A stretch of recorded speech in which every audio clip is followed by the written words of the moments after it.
ভেতরকার পরিবেশ অন্যরকম, থমথমে একটা ভাব। চেয়ারের উপর বসে থাকা এলোমেলো পুরুষের চেক শার্ট রক্তে রঞ্জিত, হাতের তালুতে ক্ষত, পুরো শরীরটা আপাতত স্থির। তখনকার মতো কাপড় নেই এখন। অফিসের সৈয়দ একজন ট্যালেন্টেড অফিসার। সে খুব সহজেই ধরে ফেলল মুসার সমস্যা। এই যে এতক্ষণ ধরে চলতে থাকা কাঁপাকাঁপি হঠাৎ হয়ে যাওয়ার কারণটা, রক্ত দেখে স্থির হয়ে গেছে মুসা। অফিসের সহিত এই প্রথম এমন একজন জটিল রোগের মানুষ দেখল। এটা নিঘাত মানসিক সমস্যা। অতিরিক্ত চিন্তা বা উত্তেজনায় পুরো শরীর থরথর করে কাঁপতে শুরু করে এবং পরবর্তী শরীর স্বাভাবিক অবস্থায় ফিরে আসে। লাল রক্ত দেখলে অদ্ভুত, কি অদ্ভুত এক মানুষ! মুসার এমন অদ্ভুত কাজকর্ম না চাইতেও মুসার প্রতি কৌতূহল জন্ম নিল। সৈয়দের ঠান্ডা কণ্ঠে শুধালো, এক্স্যাক্ট কী হয়েছে বলুন তো, পুরো ঘটনাটা খুলে বলুন। মুসা চিবুক নামালো। সুডল বাহু ভেঙে গিয়ে পড়েছে শুকিয়ে যাওয়া কুমড়ো ডগার মতো। সে আহত চোখে চাইল সৈয়দের দিকে, শ্রিয়মান কণ্ঠে বলল, আমি প্রতিদিন সন্ধ্যায় আমার বউয়ের সাথে দেখা করি ওই ভুট্টা খেতে। কালও গিয়েছিলাম, গিয়ে দেখা করে সময় মতো ওকে রেখে ফিরে এসেছিলাম, কিন্তু আসার পর কেউ ওকে কিডন্যাপ করে নিয়ে গেছে। আমি আজ সন্ধ্যায় গিয়ে আমার বউকে খুঁজে পাই না। মুসা পুরো কথাটা আজব ঠেকল সৈয়দের কাছে। তিনি জহুরির কণ্ঠে জিজ্ঞাসা করলেন, কিন্তু আপনার বউকে ভুট্টা খেতে কেন রাখেন? মুসা রক্তাক্ত কণ্ঠে বলল, নিরাপদ জায়গায় লুকিয়ে রেখেছিলাম, সবার চোখের আড়াল থেকে। তারপরও কোনো জানোয়ারের বাচ্চা জানি আমার কলিজায় হাত দিয়েছে। মুসার মানসিক সমস্যা নিয়ে এবার সন্দেহ প্রকাশের অবকাশ রইল না অফিসের সৈয়দের। নিশ্চিত শালা পাগল রাত বিরেতে বিরক্ত করতে এসেছে তাদের। কথাটা ভেবে রাগে চোয়াল শক্ত করল সৈয়দ। ধমকে বলল, বের হন, তামাশা করতে এসেছেন পুলিশের সাথে? তারপর একজন কনস্টেবলকে উদ্দেশ্য করে বললেন, এই, একে থানা থেকে বের কর। কনস্টেবল এগিয়ে এসে মুসাকে থানা থেকে বের করার জন্য ধরল তার বাহু। মুসা উঠল না, লোহার পিরালের মতো শক্ত হয়ে বসে রইল চেয়ারে। খ্যাপাটে কণ্ঠে বলে, আমি যাব না, আপনি আমার কেস নেন। নিব না, কি করবি? কেস না নেওয়া অবধি আমাকে কেউ এখান থেকে বের করতে পারবে না। অফিসের সৈয়দ চরম বিরক্ত। থানার সব কনস্টেবলের উদ্দেশ্য করে হেসে বলেন, এই সবাই এসে এই বেয়াদবটাকে ধাক্কা মেরে থানা থেকে বের কর এক্ষুনি। সৈয়দ আদেশ মতো তৎক্ষণাৎ সবাই এগিয়ে এসে চেপে ধরল মুসাকে, একজোটে টেনে তোলার চেষ্টা করলো তাকে। মুসার কপালের রগ ফুলে উঠল, ঘাড়ের নীল রগগুলো ভাসমান হলো। সে শরীরের সবটুকু শক্তি প্রয়োগ করে চেপে বসলো চেয়ারে। মনতি জানিয়ে বলল, আমি যাবো না স্যার, আমার বউকে খুঁজে দিন। সৈয়দের রাগ মাত্রা ছাড়ল এবার। ভীষণ ক্ষিপ্ত হয়ে কনস্টেবলের উদ্দেশ্যে বলল, তোমরা এখনো দাঁড়িয়ে দাঁড়িয়ে কী করছো? বের করছো না কেন এই পাগলটাকে? এতগুলো পুলিশ মিলে একটা লোককে বের করতে পারছে না? 5 থেকে 6 জন কনস্টেবল এবার শক্ত করে চেপে ধরল মুসাকে। নিজের সবটুকু শক্তি দিয়ে টেনে তোলার চেষ্টা করলো মুসাকে, অথচ 1 ইঞ্চি টলাতে পারল না। ধস্তাধস্তি এক পর্যায়ে সবাই একজোটে চেয়ার সমেত উপরে তুলে ফেলল মুসাকে, কিন্তু মুসা চেয়ার ছাড়ল না, উঠে দাঁড়ালো না। মুসাকে নাড়াতে না পেরে একে অপরের মুখের দিকে তাকালো সবাই, ঘেমে নেমে একাকার এক একজন। অথচ মুসার মধ্যে তেমন কোনো প্রভাব পড়ল না। তার চোখে মুখে শান্ত ধরন ভরকে দিল সবাই। অনেক চেষ্টার পর মুসাকে নাড়াতে না পেরে বিরক্তির শ্বাস ফেলল সবাই। একজন হাঁপানো করে বলল, স্যার, ওনাকে তো নাড়ানোই যাচ্ছে না। থানার ভিতর তোলপাড় চাড়িয়ে পুরোপুরি নির্লিপ্ত মুসা।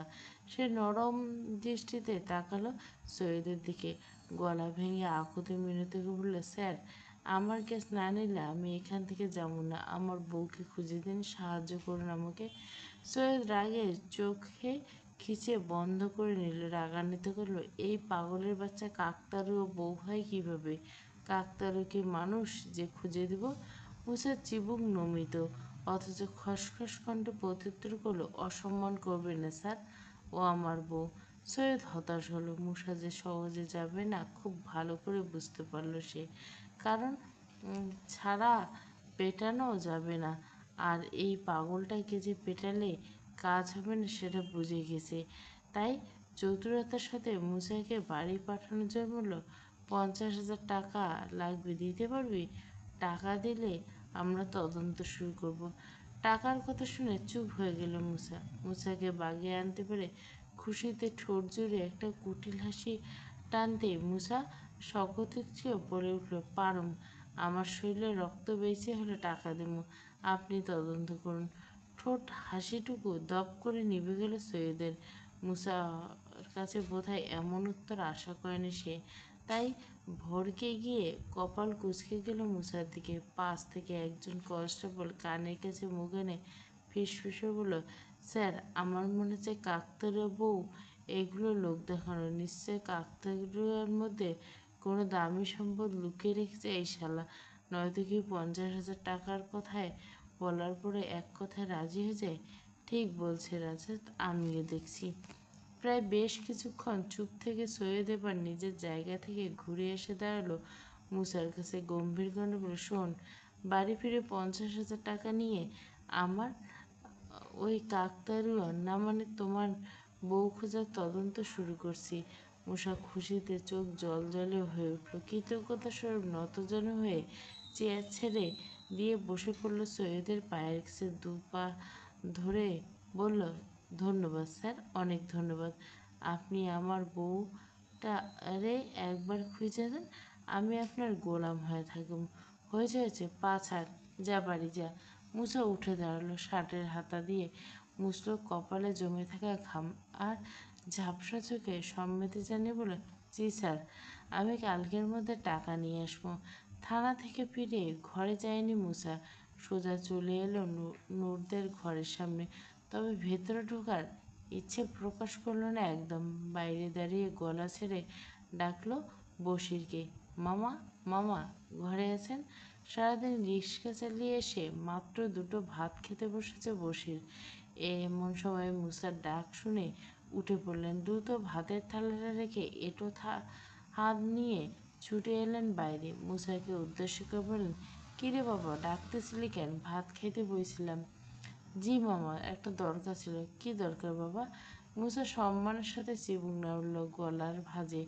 অন্তত নম্র মুখে বলল, মামা, কিস্তিতে 50,000 টাকা তুলমু। তোমার এক কপি ছবি আর আইডি কার্ড দিতে পারবা? তুমি ছাড়া তো আমার কোনো অভিভাবক নেই। গরিব ও মধ্যবিত্তের কাছে 50,000 টাকা অনেক বড় অ্যামাউন্ট। মুসার মুখে এতগুলো টাকার কথা শুনে স্বাভাবিকভাবে চোয়াল ঝুলে এলো বসিরের। কৌতূহলে কণ্ঠ বলল, 50,000 টাকা? এত টাকা কিস্তিতে তুলে কি করবা বাবা? দরকার আছে মামা, আপনি একটু ব্যবস্থা করে দেন।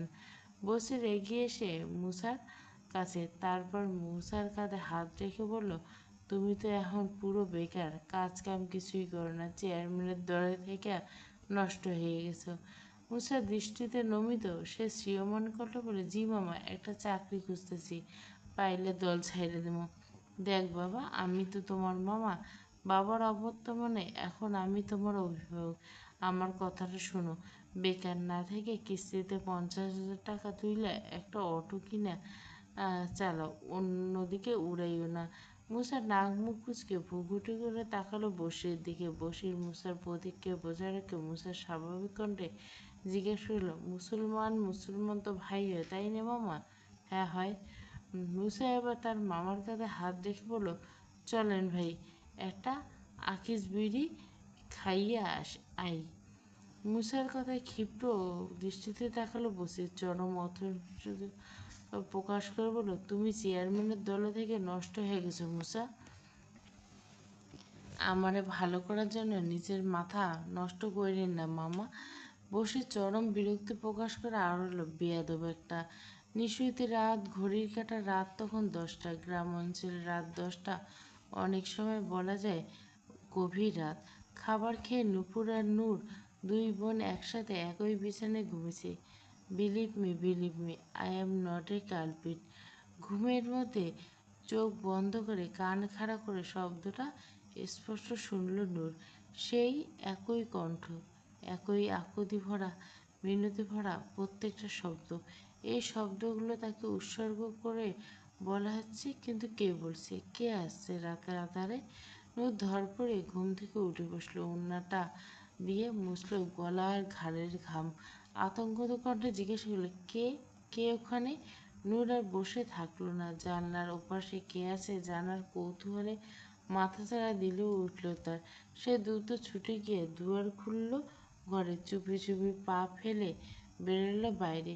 কয়েক পা এগোতে দেখলো একটা গাছের আড়াল থেকে সরে যাচ্ছে একটা কালো ছায়া। কিন্তু মুহূর্তের জন্য কলিজাটা ছ্যাদ করে উঠল নূরের। তারপর মনে মনে দোয়া পড়ে এগোতে লাগলো সেই গাছটার দিকে। নূর নিঃশ্বাস চেপে গাছের কাছে পৌঁছে কাউকে দেখতে পেল না, কেউ নেই, এমনকি কারো সারা শব্দ অবধি নেই। নূর হতাশ হয়ে ফিরে আসতে যাবে তখনই দেখতে পেল গাছের সাথে একটা সাদা কাগজ লাগানো, যেখানে ইংরেজিতে লেখা আছে, কাম ফরওয়ার্ড স্টেপ 10 স্টেপ। দ্রুতগতিতে ইংরাজি বুঝতে বেশ সমস্যা হলেও নূরের, তবে ভেঙে ফেলে ট্রান্সলেশন করলে বুঝতে পারল কাগজটা 10 পা এগিয়ে যাওয়ার কথা বলছে। নূর অবাক হলো, পাগলের মতো চাইলে এদিক সেদিক। বিচলিত মুখলো, কে? কে লিখলো এগুলো? কে আছেন? সামনে আসুন। নেই কেউ। নূরের কথা উত্তর এবারে কোনো সারা শব্দ পাওয়া গেল না। নূর বুকে সাহস জুগিয়ে সিদ্ধান্ত এগিয়ে যাও। সে গুনে গুনে হাঁটল ঠিক 10 কদম। 10 কদম হাঁটার পর তার সামনে আরেকটা গাছ দেখতে পেল। শুধু তাই নয়, সেই গাছে লাগানো রয়েছে একই রকম সাদা কাগজ, সেখানে একইভাবে লেখা, কাম 8 স্টেপ। নূর এবার হাঁটতে লাগলো। হাঁটতে হাঁটতে এসে থামলো আর একটা গাছের সামনে। সেই গাছে আর এক কাগজ। আরও বেশি অবাক হলো, বিড়বিড় করে আওড়ালো কাগজের লেখাটা, কাম 5 স্টেপ। অজানা রহস্যের গন্ধ সঙ্গে গুনে গুনে 5 কদম হাঁটতে যায় নূর। চলে এলো একটা খোলা জায়গায়। এটা তাদের বাড়ির উত্তর পাশ। সেখানে 2 তলা একটা বিল্ডিং ছাড়া আর কিছুই নেই। পুরো জায়গাটা খালি। নূর আর কোনো কাগজ পেল না, গাছও নেই সেখানে। তবে কি তার সাথে মজা করেছে কেউ? বিষাদে চোখে জল চলে এলো নূরের। ভেবেছিল ছোটবেলায় সেই পলাতক স্বামী বুঝি ফিরে এসেছে, স্ত্রী বোধহয় ডাকছে তাকে। অথচ এখানে কাউকে না পেয়ে গলাটা ধরে এলো, কণ্ঠ খাদে নামিয়ে দেখলো, কে? কে আছেন? দয়া করে সামনে আসুন। নূরের ডাকে বিপরীতে ভেসে এলো আবার সেই জাদুকরি কণ্ঠস্বর, I am not a culprit, believe me. Noor সেই কণ্ঠ অনুসরণ করে মাথা তুলে তাকালো। ছাদের 2 প্রান্তে বিল্ডিংয়ের ছাদের ঠিক কর্নারে দাঁড়িয়ে আছে এক মুখোশধারী পুরুষ। নূর বিস্ময়ে বাকরুদ্ধ হয়ে গেল। তোতলাতে তোতলাতে জিজ্ঞেস করলো, আপনি কে? লোকটা উত্তর দিল না। নিজের হাতটা বাড়িয়ে ইশারা করলো মাটিতে পড়ে থাকা একগুচ্ছ গোলাপের দিকে। ঠান্ডা করে বলল, pick up the rose, pick up. Noor তাকালো মাটিতে পড়ে থাকা গোলাপগুলোর দিকে। তারপর কিছু একটা ভেবে ঝুঁকে গেল গোলাপগুলো তোলার জন্য। ঠিক সেই মুহূর্তে একটা ভয়ঙ্কর বিস্ফোরণের শব্দ হলো নূরের কানে। নূর কিছু বোঝার আগে আবারও শোনা গেল সেই একই বাক্য, I am not a culprit. একটা চিৎকার দিয়ে ফুলগুলো ফেলে ছিটকে পড়ল নূর। একটু আগে ছাদের কর্নারে দাঁড়িয়ে থাকা লোকটা ঝাঁপ দিয়েছে। মুহূর্তের ব্যবধানে থেতলে গেছে লোকটার পুরো শরীর। রক্তে বন্যা বয়ে গেছে পুরো রাস্তা। লোকটা তখনও নূরের দিকে তাকিয়েছে, বিড়বিড় করে আওড়াচ্ছে, I am not a culprit. নূরের রুহু কেঁপে উঠল, নিষ্ক্রিয় লাগলো সমস্ত স্নায়ু। তার কণ্ঠলে থেকে বের হলো চিৎকার, আয়া আল্লাহ! নূর সেই জায়গাটায় দাঁড়িয়ে থাকতে পারল না। অতিরিক্ত রক্ত থেকে থরথর করে কাঁপতে লাগলো তার পুরো শরীর। সে বেহুশ হয়ে দৌড়তে লাগলো। ভাঙা কণ্ঠে ফ্যাঁসে চেঁচালো, আয়! একটা গগনভেদী চিৎকার দিয়ে ফুলগুলো হাত থেকে ফেলে ছিটকে পড়ল নূর। একটু আগে ছাদের কর্নারে দাঁড়িয়ে থাকা লোকটা ঝাঁপ দিয়েছে। মুহূর্তের ব্যবধানে থেতলে গেছে লোকটার পুরো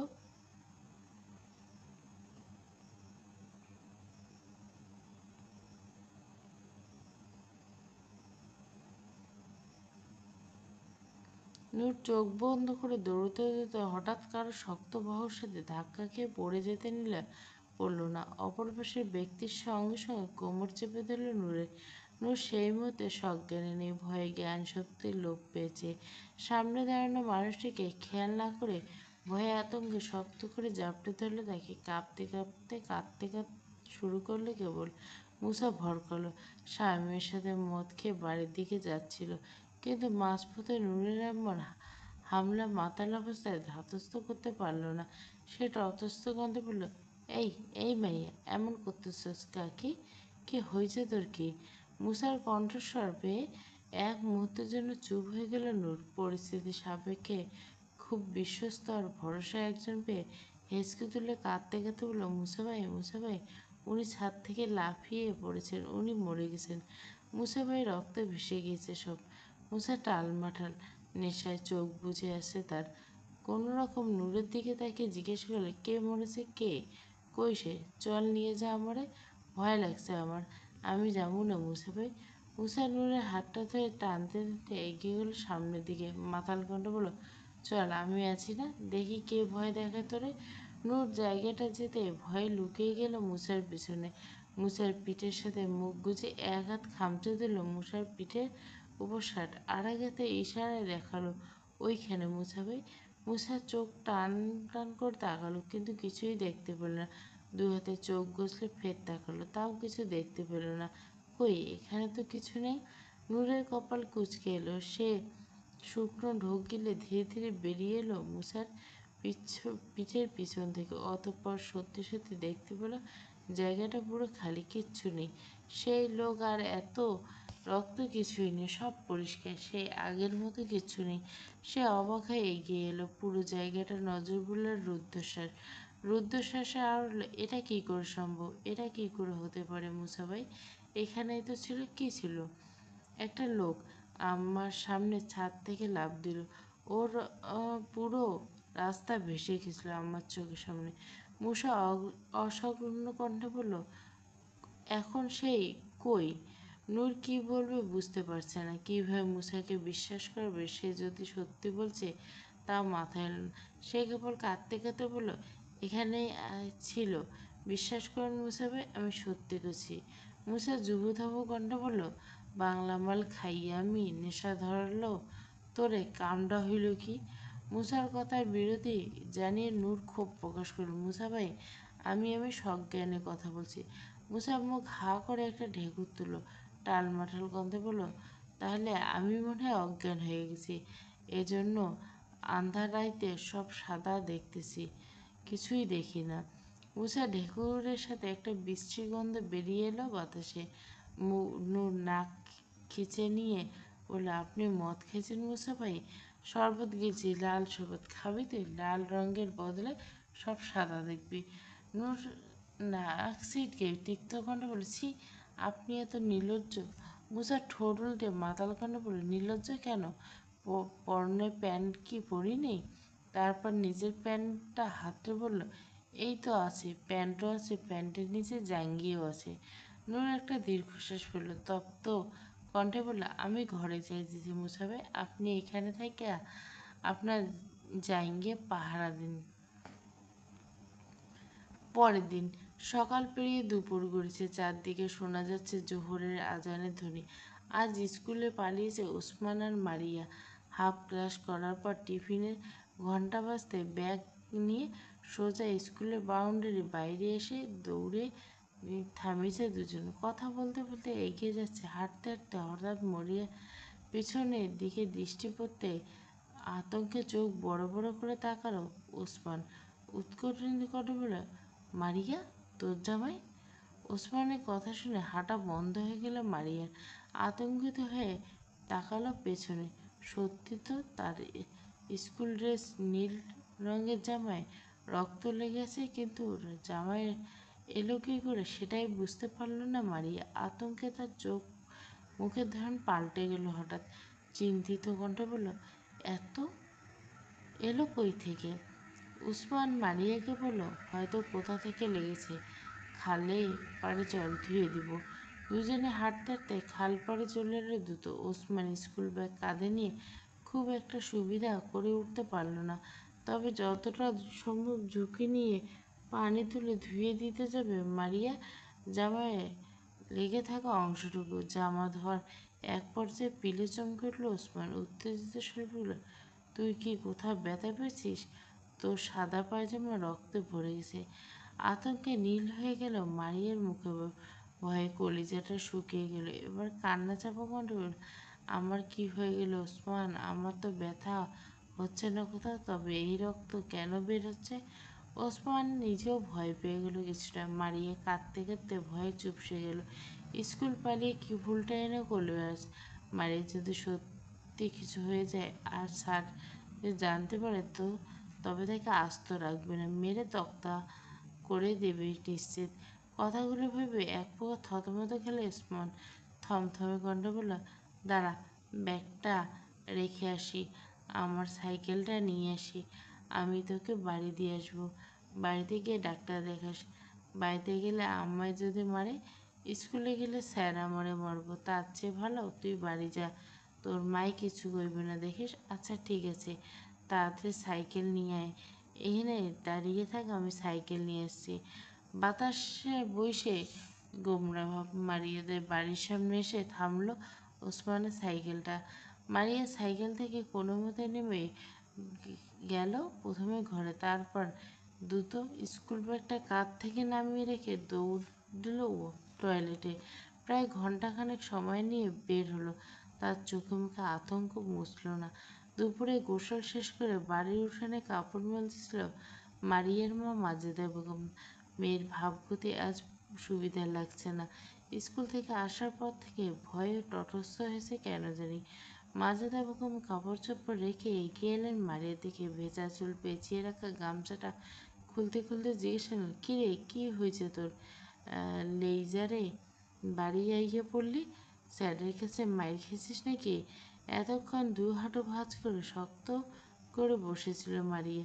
নিজের এই অযাচিত সুখে অসুখের কথা ভেবে মাথায় আগুন জ্বলছিল এতক্ষণ, আর এই মুহূর্তে মাজেদা বেগমের প্রশ্নগুলো আগুনে ঘি ঢালার মতো। বোধহয় মারিয়া কোনোরূপ উত্তর না দিয়ে ঠোঁট বাঁকিয়ে কেঁদে উঠল হেঁচকে তুলে। মাজেদা বেগম চোয়াল ঝুলে এলো, চোখ দুটো কুঁচকে এলো ও সহসায়। মারিয়ার এমন অদ্ভুত আচরণে শঙ্কিত হলো। খুব সংখ্যায় জড়ানো কণ্ঠে কেউ উঠল, কি হয়েছে তোর? কাঁদতেছিস কি কারণে? কবি তো? মারিয়া বলল না। মাজেদা বেগম প্রশ্নের সাথে কান্নার বেগ কয়েক গুণ বেড়েছে। রীতিমতো ফোঁপাচ্ছে সে। মাজেদা বেগম তটস্থ কণ্ঠে ফের শুধল, কি হয়েছে মা? কিছু কইছে? কই কোনো পোলা কিছু কইছে? ক আমায়। মারিয়া এবারে শব্দটি করল না। মারিয়া কাঁদতে কাঁদতে কেবল মাথা নাড়ল দুপাশে। মেয়ের মুখ থেকে কোনো কথা বের করতে না পেরে একপর্যায়ে ধৈর্য হারল। মাজেদা বেগম রুষ্ট কণ্ঠে একটা ঝাড়ি মারল, এই মাইয়া, পিচা দিয়া বাইরে দেব, কথা বাইর করমু। কাঁদতেছিস কখন থেকে? কি হয়েছে না কইয়া আর একবার যদি কাঁদছোস? চোখ রাঙিয়ে কথাগুলো বলে থামল মাজেদা বেগম। মারিয়া ভয়ে গুড়িয়ে গেল। অমনি ভাঙা ভাঙা করে, বিশ্বাস করো আম্মা, আমি কোনো শয়তানি করিনি, দৌড়াদৌড়ি করিনি, কোথাও পড়ে ব্যথা পাইনি। তাই কি হয়েছে? রক্ত বইতেছে আম্মা। মাজেদা বেগম নিশ্চুপ হয়ে গেল। কিছু একটা বলতে গিয়ে থেমে গেল, মুখ চুপসে গেল। বয়স 14 কি 15। ঘরে আসলে ভেবেছিল মেয়েটাকে সব কিছু বুঝিয়ে দেবে, কিন্তু বলবে বলবে করে আর বলা হয়ে ওঠেনি। অথচ আজ মেয়েটা কত না বুঝে কত ভয় পেল। গ্রামাঞ্চলে যতটা স্বাভাবিক পিরিয়ড, তার চেয়ে বেশি অস্বাভাবিক সমাজের দৃষ্টিভঙ্গি। মারিয়ার মা মাজেদা বেগমের দৃষ্টিভঙ্গি তেমন কোনো পার্থক্য নেই। মেয়ের হাতে স্যানিটারি ন্যাপকিন প্যাকেট ধরিয়ে দিয়ে বুঝিয়ে বলল, সমাজে কিছু তিক্ত সত্য কথা। ধর, এটা পড়ে এলাম, ভয় পাওয়ার দরকার নেই, এটি সব মাইগো হয়। আমার হয়েছে, আমার মার হয়েছে, এরপর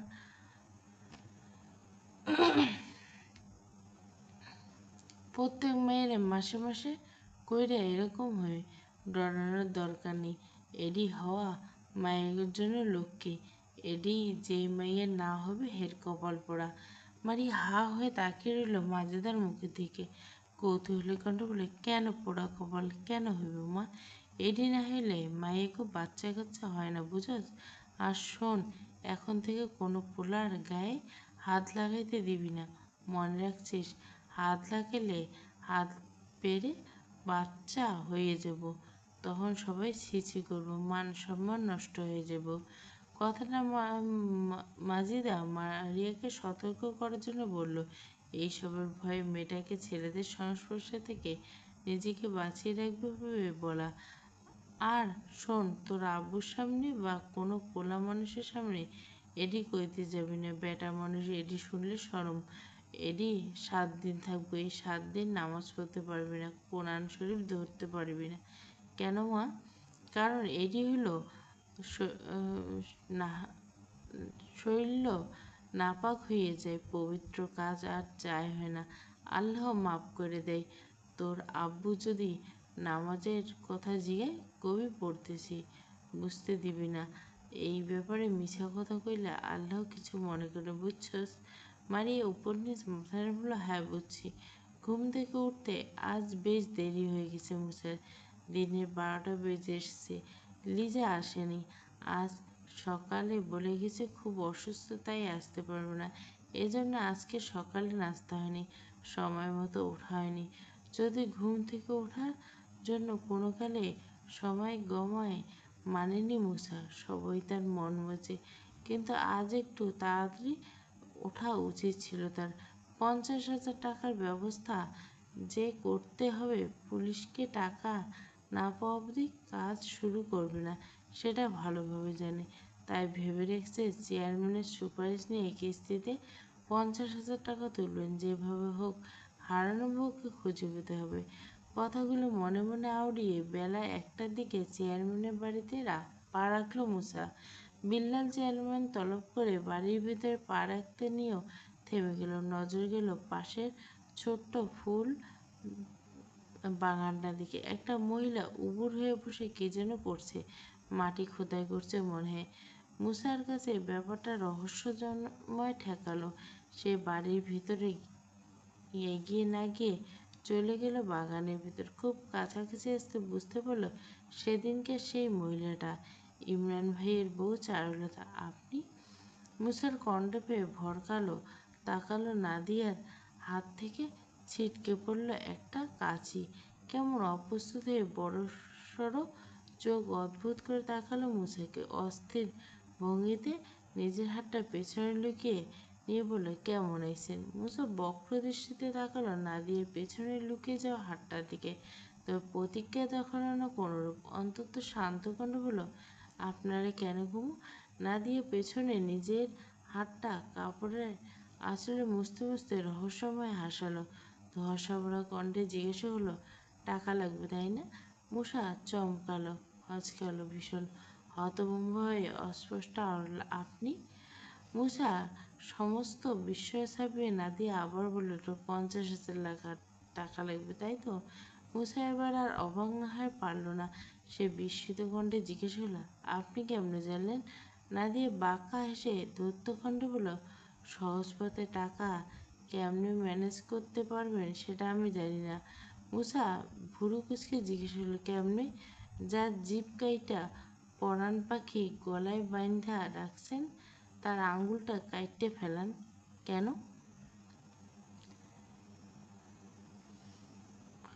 নাদিয়া নিজের হাতটা মুসার মুখের সামনে ধরল। একটা একটা করে আঙ্গুল গুটিয়ে নিতে নিতে গুটিয়ে নিল 4টা আঙ্গুল। তারপর বৃদ্ধ আঙ্গুলটা অদ্ভুতভাবে নাড়াতে নাড়াতে ইশারা করলো, বিকৃত করলো তাকানো ধরে। হিমশীতল কণ্ঠ বলল, আঙ্গুলে জাদু আছে, জাদু। একটা টিপসই, 5 লাখ টাকা। মুসা তাকানোর ধরন কেমন ঠান্ডা। মস্তিষ্কে কী চলছে বোঝা দেয়। নাদিয়া যে রায়হানকে ইঙ্গিত করছে সে ব্যাপারে কোনো সন্দেহ নেই, কিন্তু নাদিয়া কী করে জানলো এত সব, সে ব্যাপারটা ধরতে পারছে না মুসা। মুসার নির্লিপ্ততার দিকে তাকিয়ে পুনরায় রহস্য আসলো নাদিয়া। তারপর এদিক সেদিক তাকিয়ে ব্যস্ত হাতে ঘোমটা তুলল এক হাতে। এক হাতে মুখের উপর কাপড় আঁচল বেঁধে বাগান থেকে বেরিয়ে যেতে যেতে পিছু ডাকলো মুসা, দাঁড়ান। নাদিয়া থমকালো, তবে পিছন ফিরল না। মুসা অপেক্ষা করল না তার ফিরে তাকানো। সে কেবল গমগম কাণ্ডে জিজ্ঞাসা করল, আপনি কি করে জানলেন? নাদিয়া একটা তপ্ত শ্বাস ফেলল, সামনের দিকে বাড়িয়ে নিল তার পরবর্তী কদম। চাপা কাণ্ড বলল, আপনার না জানলেও চলবে। নাদিয়া বেরিয়ে যাওয়ার পেছন পেছন মুসা বেরিয়ে গেল বাগান থেকে। ভেবেছিল চেয়ারম্যানের কাছে যাবে টাকা চাইতে, কিন্তু যে ঝামেলায় ঢুকে গিয়েছে মনে হচ্ছে নাদিয়া সেই আইডিয়া দিয়েছে মন্দ হয় না। রায়ান তো এখনো বেঁচে আছে, তাই তার অ্যাকাউন্ট থেকে 50,000 বা 5 লাখ টাকা যত ইচ্ছা তোলাই যায়। কিন্তু মুসার তো এত টাকা চাই না, চাই শুধু 50,000। কথাগুলো ভাবতে ভাবতে চেয়ারম্যানের বাড়ির গেট পেরোলো মুসা। মুসাকে বাড়ির বাইরে যেতে থেকে দূর থেকে হাঁকছিল ইমরান। কিরে, কই যাস? কার কাছে আইলি? মুসা বিনিময়ে ফোকলা হাসলো, নিরাবেগ কণ্ঠে বললে, একটা দরকারে আসলাম ভাই, এখন আর লাগবে না। গাড়ি চালাতে পারস তুই? ইমরানের প্রশ্নে মুসা প্রত্যুত্তর করলো দ্রুত, হ্যাঁ ভাই পারি। পরপর প্রশ্ন ছুড়ে দিয়ে বলল, কেন ভাই? রাইয়ানের কোনো খবর পাওয়া যাইতেছে না, তাই চাচা জেভান আসছে দেশে। জেভান কে ভাই? কে আবার? জেভান রাইয়ানের বড় ভাই। মুসা দাঁতে দাঁত পিষল, তার চোখের সামনে ভেসে উঠল অতীতের কিছু ঘোলাটে স্মৃতি। তার চোখের রং বদলালো, কোটর ফেটে বেরিয়ে পড়তে চাইল রক্ত, অথচ সে নির্লিপ্ত নির্বিকার। ইমরানের দিকে তাকিয়ে রোবটের মতো আড়ল, চিন্তা নেই ভাই, এই মুসা মেহতাব যেখানে আছে সেখানে আপনার কোনো চিন্তা করতে হবে না। মুসা ঠায় দাঁড়িয়ে আছে সেখানে, পাথরের মতো শক্ত বা প্রাণহীন, রোবটের মতো তার তাকানো ধরন, মনের ভেতরে জলশ্বাস। কেউ শত চেষ্টা করেও বুঝতে পারবে না বোধহয়। অথচ মুসার ভাবনা ভুল প্রমাণ করে দিয়ে ডেকে বসলো চারুলতা, কানের কাছে শুনতে পেলে ফিসফিসানি শব্দ। কি ভাবতেছেন এমন কইরা? মুসা নড়ে চড়ে উঠল, দূরত্ব নিয়ে দাঁড়ালো চারুলতার কাছ থেকে। ছোট্ট বাক্য বলে কিছু না। সে স্লেট হাসলো চারু, ভনিতা করে শুধালো, আপনি জেভান ভাইয়ের কথা ভাবতেছেন তাই না? মুসা বারবার শক্ত ধাঁচের মানুষ, মেভাবে কথা বলা তার অভ্যাস। এইবারও তাই খুব অল্প শব্দ বলল, ওই আর কি। চারু ঠোঁটের হাসি গাঢ় হলো আর একটু, তরগর বলল, কাটলে জিভ কাটা তো জঘন্য লাগে আমার কাছে। মুসা চমকে থাকলো, আজ জন্য তার চমক দিবস। এই বাড়িতে দুটো নারী চরিত্র আর কেমন অদ্ভুত রহস্যে ঘেরা, আর তাদের কথাগুলো কেমন যেন অদ্ভুত বেশি ভয়ঙ্কর। মুসা নিস্তব্ধতার চোখে টিপে দিয়ে চেপে রাখা চেষ্টা করলো। চারু ভ্রুকুটি তুলে জিজ্ঞাসা করলো, ভয় পেলেন? মুসা এক হাত তুলে তার দাড়িতে হাত বুলল, তারপর ভারী স্বর বলল, দিনে 24 ঘন্টার মধ্যে 22 ঘন্টা মাথা নষ্ট থাকে। ওই নষ্ট মাথায় ভয়কে করে ছেড়ে দিয়েছি। মাথার কথা ভরকে গেল। চারু মুসার ধারালো চাহিনীর দিকে তাকিয়ে অবাক কণ্ঠে বলল, বড় আজব মানুষ আপনি। মুসা অবিকল আগের ভঙ্গিতে বলল, আজব বলে গুজব ছড়াবেন না। আমি আমার ভেতরের ভয়কে করি, মাইয়া মানুষকে না। চারু ঠোঁট উল্টে বাহাবা দিল, ভেতরের বিচলিত ভাবটা চেপে নিয়ে জিজ্ঞাসা করলো, 24 ঘন্টায় বাকি 2 ঘন্টা কী করেন? এবারকার মতে প্রশ্নে প্রতিক্রিয়া দেখা গেল না মুসার। তার দৃষ্টি শীতল হয়ে এলো নরম মোমের মতো। সে ঠান্ডা কণ্ঠে বিড়বিড় করে বলল, আম্মা, আমার আম্মার পায়ের উপর মাথা রাখিয়া একটা শান্তির ঘুম দেই। সন্ধ্যার শেষ ভাগ, মাগরিবের আজান শেষ হয়েছে অনেকক্ষণ হলো। চারদিকে অন্ধকার ঢেকে গিয়েছে, নূরদের রান্নাঘরে আগুন জ্বলছে। আগুনের শিখা দপদপ করছে নূরের ফর্সা কোমল ত্বক। পাশেই বসে আছে নূপুর, ক্লাস 7-এ পড়ে। আজ স্কুল থেকে আসার সময় শুনেছে জেভান আসবে, চেয়ারম্যান বাড়ির বড় ছেলে। সে নিয়ে খোশ গল্পে মেতেছে দুই বোন। কাল জেভান ভাই বিদেশ থেকে আসবে আপু, তাতে তোর কি? সবাই কয়, তুই তো কি কিছুই শুনছিস না আপু? নূর চোখ উল্টে জিজ্ঞাসা করলো, সবাই কি কয়? সবাই কয় তোর সাথে ওই দিন রাইতে এত বড় একটা ঘটনা নাকি জেভান ভাইয়ে ঘটাইছে। ফালতু কথা কইস না নূপুর, ফালতু কথা না আপু। জেভান ভাই আসবে শুই না সবাইকে আনাঘুষো করতেছে আজকে বিকাল থেকে। সবাই কইতেছে ওই রাতের পর থাইকে নাকি জেভান ভাইরে কেউ দেখেনি। কয়েকদিন পর শুনে সে বিদেশে গেছে, আর এত বছর পর এখন ফিরে আইতেছে। সে চেয়ারম্যান বাড়ির পোলা বইলা, কোনো প্রমাণ নেই, বিচারও নেই। নূর চুলায় লাকড়ি ঠেলছে। নূপুরের কথা শুনে পুরোপুরি জমে গেল। সে লাকড়ি ধরে রাখা হাতটা ওভাবে থেমে রইল বেশ কিছুক্ষণ। তার বিশ্বাস হচ্ছে না সত্যি কি ওই জোভান তার অপরাধী, তার আর তার পালাতে সময়। কিন্তু কিভাবে নিশ্চিত হবে নূর? কিভাবে নিশ্চিত হয়ে জান হবে ওই জোভান সে ভুলেও তো হতে পারে। ভাবনার মাঝে বেখেয়ালি চুলের আগুনে ছ্যাঁকা হাতে এসে লাগতে ছলকে উঠল নূর। হাতটা দ্রুত ঠান্ডা পানির মধ্যে চুবিয়ে ধরে তাকালো নূপুরের দিকে। দ্বিধাগ্রস্ত কণ্ঠে বলল, আমি তো নানুর বাড়িতে ছিলাম, এত দূর উনি কেন যাইতে যাবেন? এসব কথা আর কোনোদিন কইস না নূপুর। যাইতেও তো পারে আপু, হইতেও তো পারে তোরে আগে থেকে নজরে নজরে রাখছে। নূরের কথা শেষ করতে না পেরে রান্নার পাশে শোনা গেল কারো পায়ের শব্দ। নূর ঘাবড়ে গিয়ে আতঙ্কে চেপে ধরল নূপুরের মুখ। ফিসফিসে বলল, আর কোনোদিন এসব মুখ দিয়ে বাইর করিস না বোন। আমার অতীত ভুইলা দিব্যি ভালো আছি আমি, বাকি জীবনও ভালো থাকতে পারবো।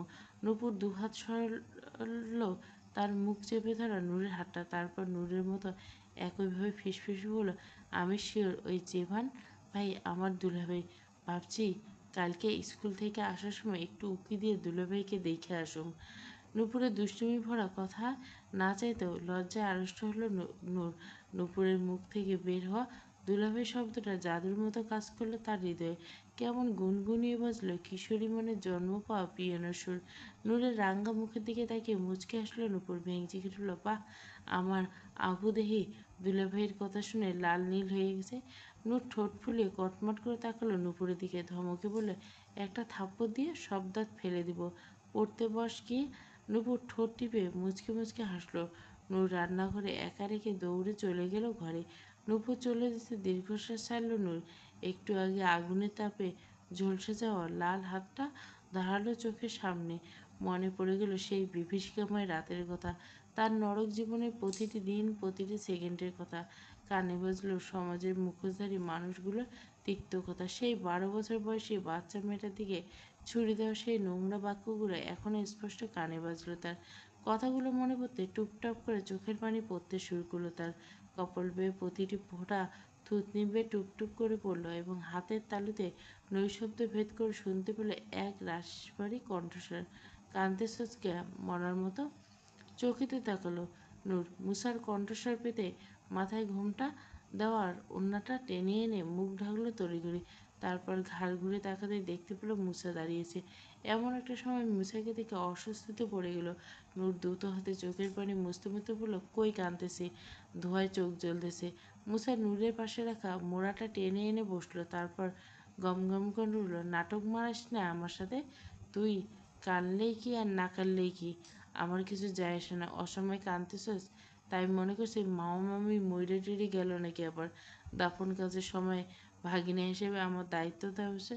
নূর তাজ্জব বনে গেল। মুসা যতটা স্বাভাবিক ভঙ্গিতে কথাটা বলল ততটা অস্বাভাবিকভাবে ভরকালো। নূর হতভম্ব ন্যায় বলল, সি মুসা ভাই, আপনি এত নাফরমাইন্যা কথা কেমনে কইতে পারেন? আমি মুসা সবই কইতে পারি, কিন্তু এহেন কথা বলার সময় নেই। খিদে লাগছে, খাইতে দে কিছু। ভোগ মিটানোর জন্য তো ভারী খাবার খাইতে হবে মুসা ভাই। আম্মায় তো দুপুরে ভাত পাঠাইলো, রাইতে তো আর দিব না মনে হইতেছে। কথাটা শেষ করে বসা থেকে উঠতে নিল নূর। ব্যস্ততা দেখে বলে, দাঁড়া আমি আম্মারে বইলে দেখি। নূরকে বাধা দিয়ে নিজেই উঠে দাঁড়ালো মুসা। ভরাট কাঁদতে বলে, লাগবে না, তোর মা ভাত দিব না। শালা বিড়ালে দুপুরে ভাত খাইয়ে ফেলাইছে, একেবারে পাইলে খেয়ে পেট ভরাইতাম। নূর চোখ উঠলে ভ্যাবলার মতো তাকালো তপ্ত কণ্ঠে, থাক, ওই বিড়াল খুঁজে পাবেন না, তার চেয়ে বরং চা বসাইছি খাইয়ে যান। মুসা কাটকাট কণ্ঠে বলল, যা, তার সাথে চা খাই না আমি। নূর একটু তপ্ত স্বর বলল, সামান্য চা নিয়ে এত দাপট দেখাতে হবে? মুসা আর হাত দাঁড়াল না, হাঁটা ধরলো তার ঘরের দিকে। যেতে যে বলল, চা সস্তা কম দামি খাবার, কিন্তু খাবারটা খেতে হয় জীবনের সবচেয়ে মূল্যবান মানুষের সাথে। তারপর ক্ষীণ কণ্ঠে বিড়বিড় করে বলল, একটা বিকেল আর এক কাপ চা না তো খাওয়া হবে, না তো কখনো হবে না। এই আক্ষেপ একান্তই আমার। যদি তুমি ভাগ্যে থাকো তবে মহাকাশ কিংবা সাগর, দূরত্ব কেবল পরীক্ষা, বিচ্ছেদ হবে দুষ্কর। আমি তোমাকে পাবই, কারণ তুমি আমার ভাগ্যে আছো। টালমাটাল কণ্ঠে চারটি লাইন আওড়াতে আওড়াতে বাড়ির উঠোনে পা রাখল মুসা। প্রতিদিনের মতো আজও নেশায় ভূত হয়ে ঘরে ঢুকলো। তবে প্রতিদিনের তুলনায় আজ এক ভিন্ন দৃশ্যের সম্মুখীন হতে হলো তার। ভাঙাচোরা টিনের ঘরে হারিকেন জ্বলছে, যার নিয়ন আলোয় দেখা যাচ্ছে একটি হলদে মুখ, স্নিগ্ধ সুন্দর, কত নিষ্পাপ এই মুখ। প্রথম তাকানো একটা শীতল স্রোত বয়ে গেল মুসার বক্ষপটের ঠিক নিচের দিকটায়। উপলব্ধি করলো একটা ব্যথা, চিনচিনে ব্যথায় মাথাটা ঝিম হয়ে গেল। মদের নেশায় এতক্ষণ এতটা কাবু করতে পারেনি যতটা কাবু করে ফেলল হ্যারিকেনের শিখায় দপদপে করতে থাকা হলদেটে মুখটা। ঘোর লেগে এলো। ঝাপসা চোখের পাতায় আবছা ভেসে উঠল একটা বাচ্চা মেয়ের মুখ। সেও সেদিন এভাবে চোখ বন্ধ করে শুয়েছিল, ঠিক এভাবে থুবড়ে ছিল মাটিতে। শুধু তফাৎ হলো আজকের মতো সেদিনে হারিকেনটা ছিল না। যদি থাকতো, ভালো করে দেখে রাখতো সেই ইঁদুরের বাচ্চাটাকে, মুখস্থ করে রাখতো তার চোখ, নাক, মুখ আর চামড়ার গন্ধটা। জ্বলতে থাকা হ্যারিকেনের পাশে মাথা এলিয়ে দিয়ে গভীর ঘুমে আচ্ছন্ন হয়েছে নূর। এতদিনের যত্ন করে লুকিয়ে রাখা মুখটা আজ আর লুকানো নেই। পাশেই রাখা আছে ভাতের প্লেট। আশ্চর্য, আজ তার চেহারার বদলে প্লেটটা ঢেকে রাখা আছে যত্ন করে। মেয়েটা বড্ড আনমনা, খাবারে মাছি পড়ার ভয়ে রেখেছে বেশ ভালোভাবে, অথচ তার চেহারা যে কারো নজরে পড়তে পারে সে কথা বেমালুম ভুলে গেছে। মুসা ঝুঁকে এলো হ্যারিকেনের দীপ্ত তে নূরের ঘুমন্ত মুখটা তাকে আকর্ষণ করলো অবলীলায়। কোমল আলো খুব কাছে থেকে নূরের মুখখানি দেখলো, বিড়বিড় করে আওড়ালো, হায়াতি, আমার হায়াতি। সীমান্তহীন আকাশে উড়ে গেল বেদনার পালিক ন্যায়। ভুরুযুগল নিচে সদ্য ফোটা শালুক রূপে আশ্চর্য রকমের সুন্দর দুটো চোখের পেলে বুজে রাখা, নরম আলে ভেজা গোলাপি পাপড়ির মতো ঠোঁট, যেন অনুচ্চারিত কোনো কবিতার প্রথম পংক্তি। নূরের এমন ঝর্ণাসম স্নিগ্ধতা বাজেভাবে কবজা করল মুসার মস্তিষ্কে। সে নিজেদের শেষের দূরত্বটুকু ঘুচিয়ে নিয়ে নূরের নাক ঘেঁষে স্থূল কণ্ঠে ফিসফিসল, আমার ইঁদুরের বাচ্চার মতো বউ, তুমি আমার ভাগ্যে আছো বউ, তুমি আমার ভাগ্যে আছো আমার হায়াতি। মদের উৎকণ্ঠ আর উত্তপ্ত নিঃশ্বাসে উপস্থিতি নিজেকে খুব করে উপলব্ধি করতে তড়াক করে চোখ খুলে ফেলল নূর। আচমকা মুসাকে নিজের এত কাছাকাছি দেখে রুহু শুদ্ধ কেঁপে উঠল তার। সে এক ঝটকে উঠে দাঁড়ালো, ধরপড়ি মাথা থেকে খসখসে হয়ে যাওয়া ওড়নাটা দিয়ে ঢাকলো মুখ। ছলকে ওঠা কণ্ঠে তোতলাতে তোতলাতে বলল, ভয়ে নূরের কণ্ঠ বেজে এলো, কুকড়ে এলো বুক। শ্বাসরত কণ্ঠ বলল, আপনি কখন আইলেন? এতক্ষণে ঘোর কাটে মশার।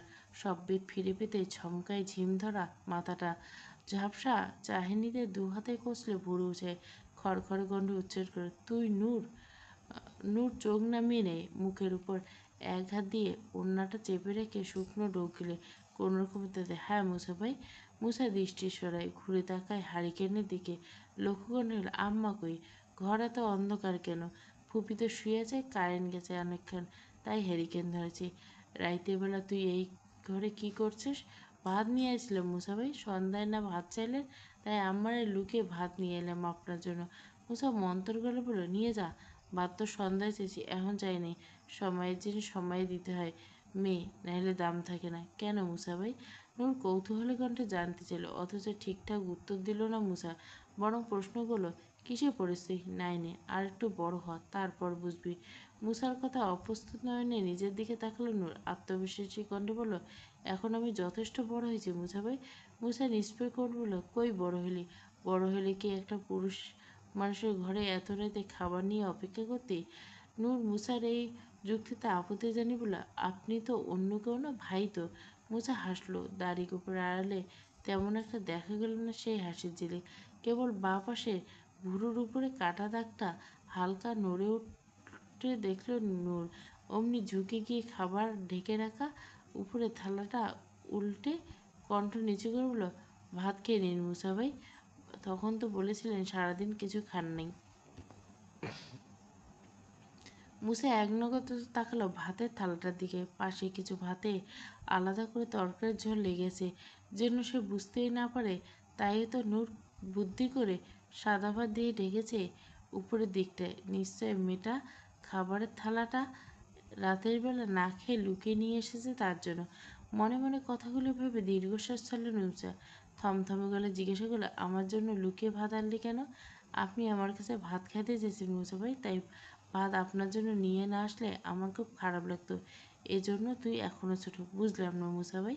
শোন, যদি তোর মনটা পাথরের মতো শক্ত হয়ে যাবে, সেদিন কাউকে কিছু দিতে না পারার অনুশোচনায় তোর আর খারাপ লাগবে না, সেদিন বুঝবি তুই বড় হয়ে গেছিস। ড্যাব ড্যাব করে তাকালো মুসার দিকে, ঠোঁট উল্টে বলল, আপনার কথাগুলো আমার মাথার উপর দিয়ে এরোপ্লেনের মতো চলে গেল।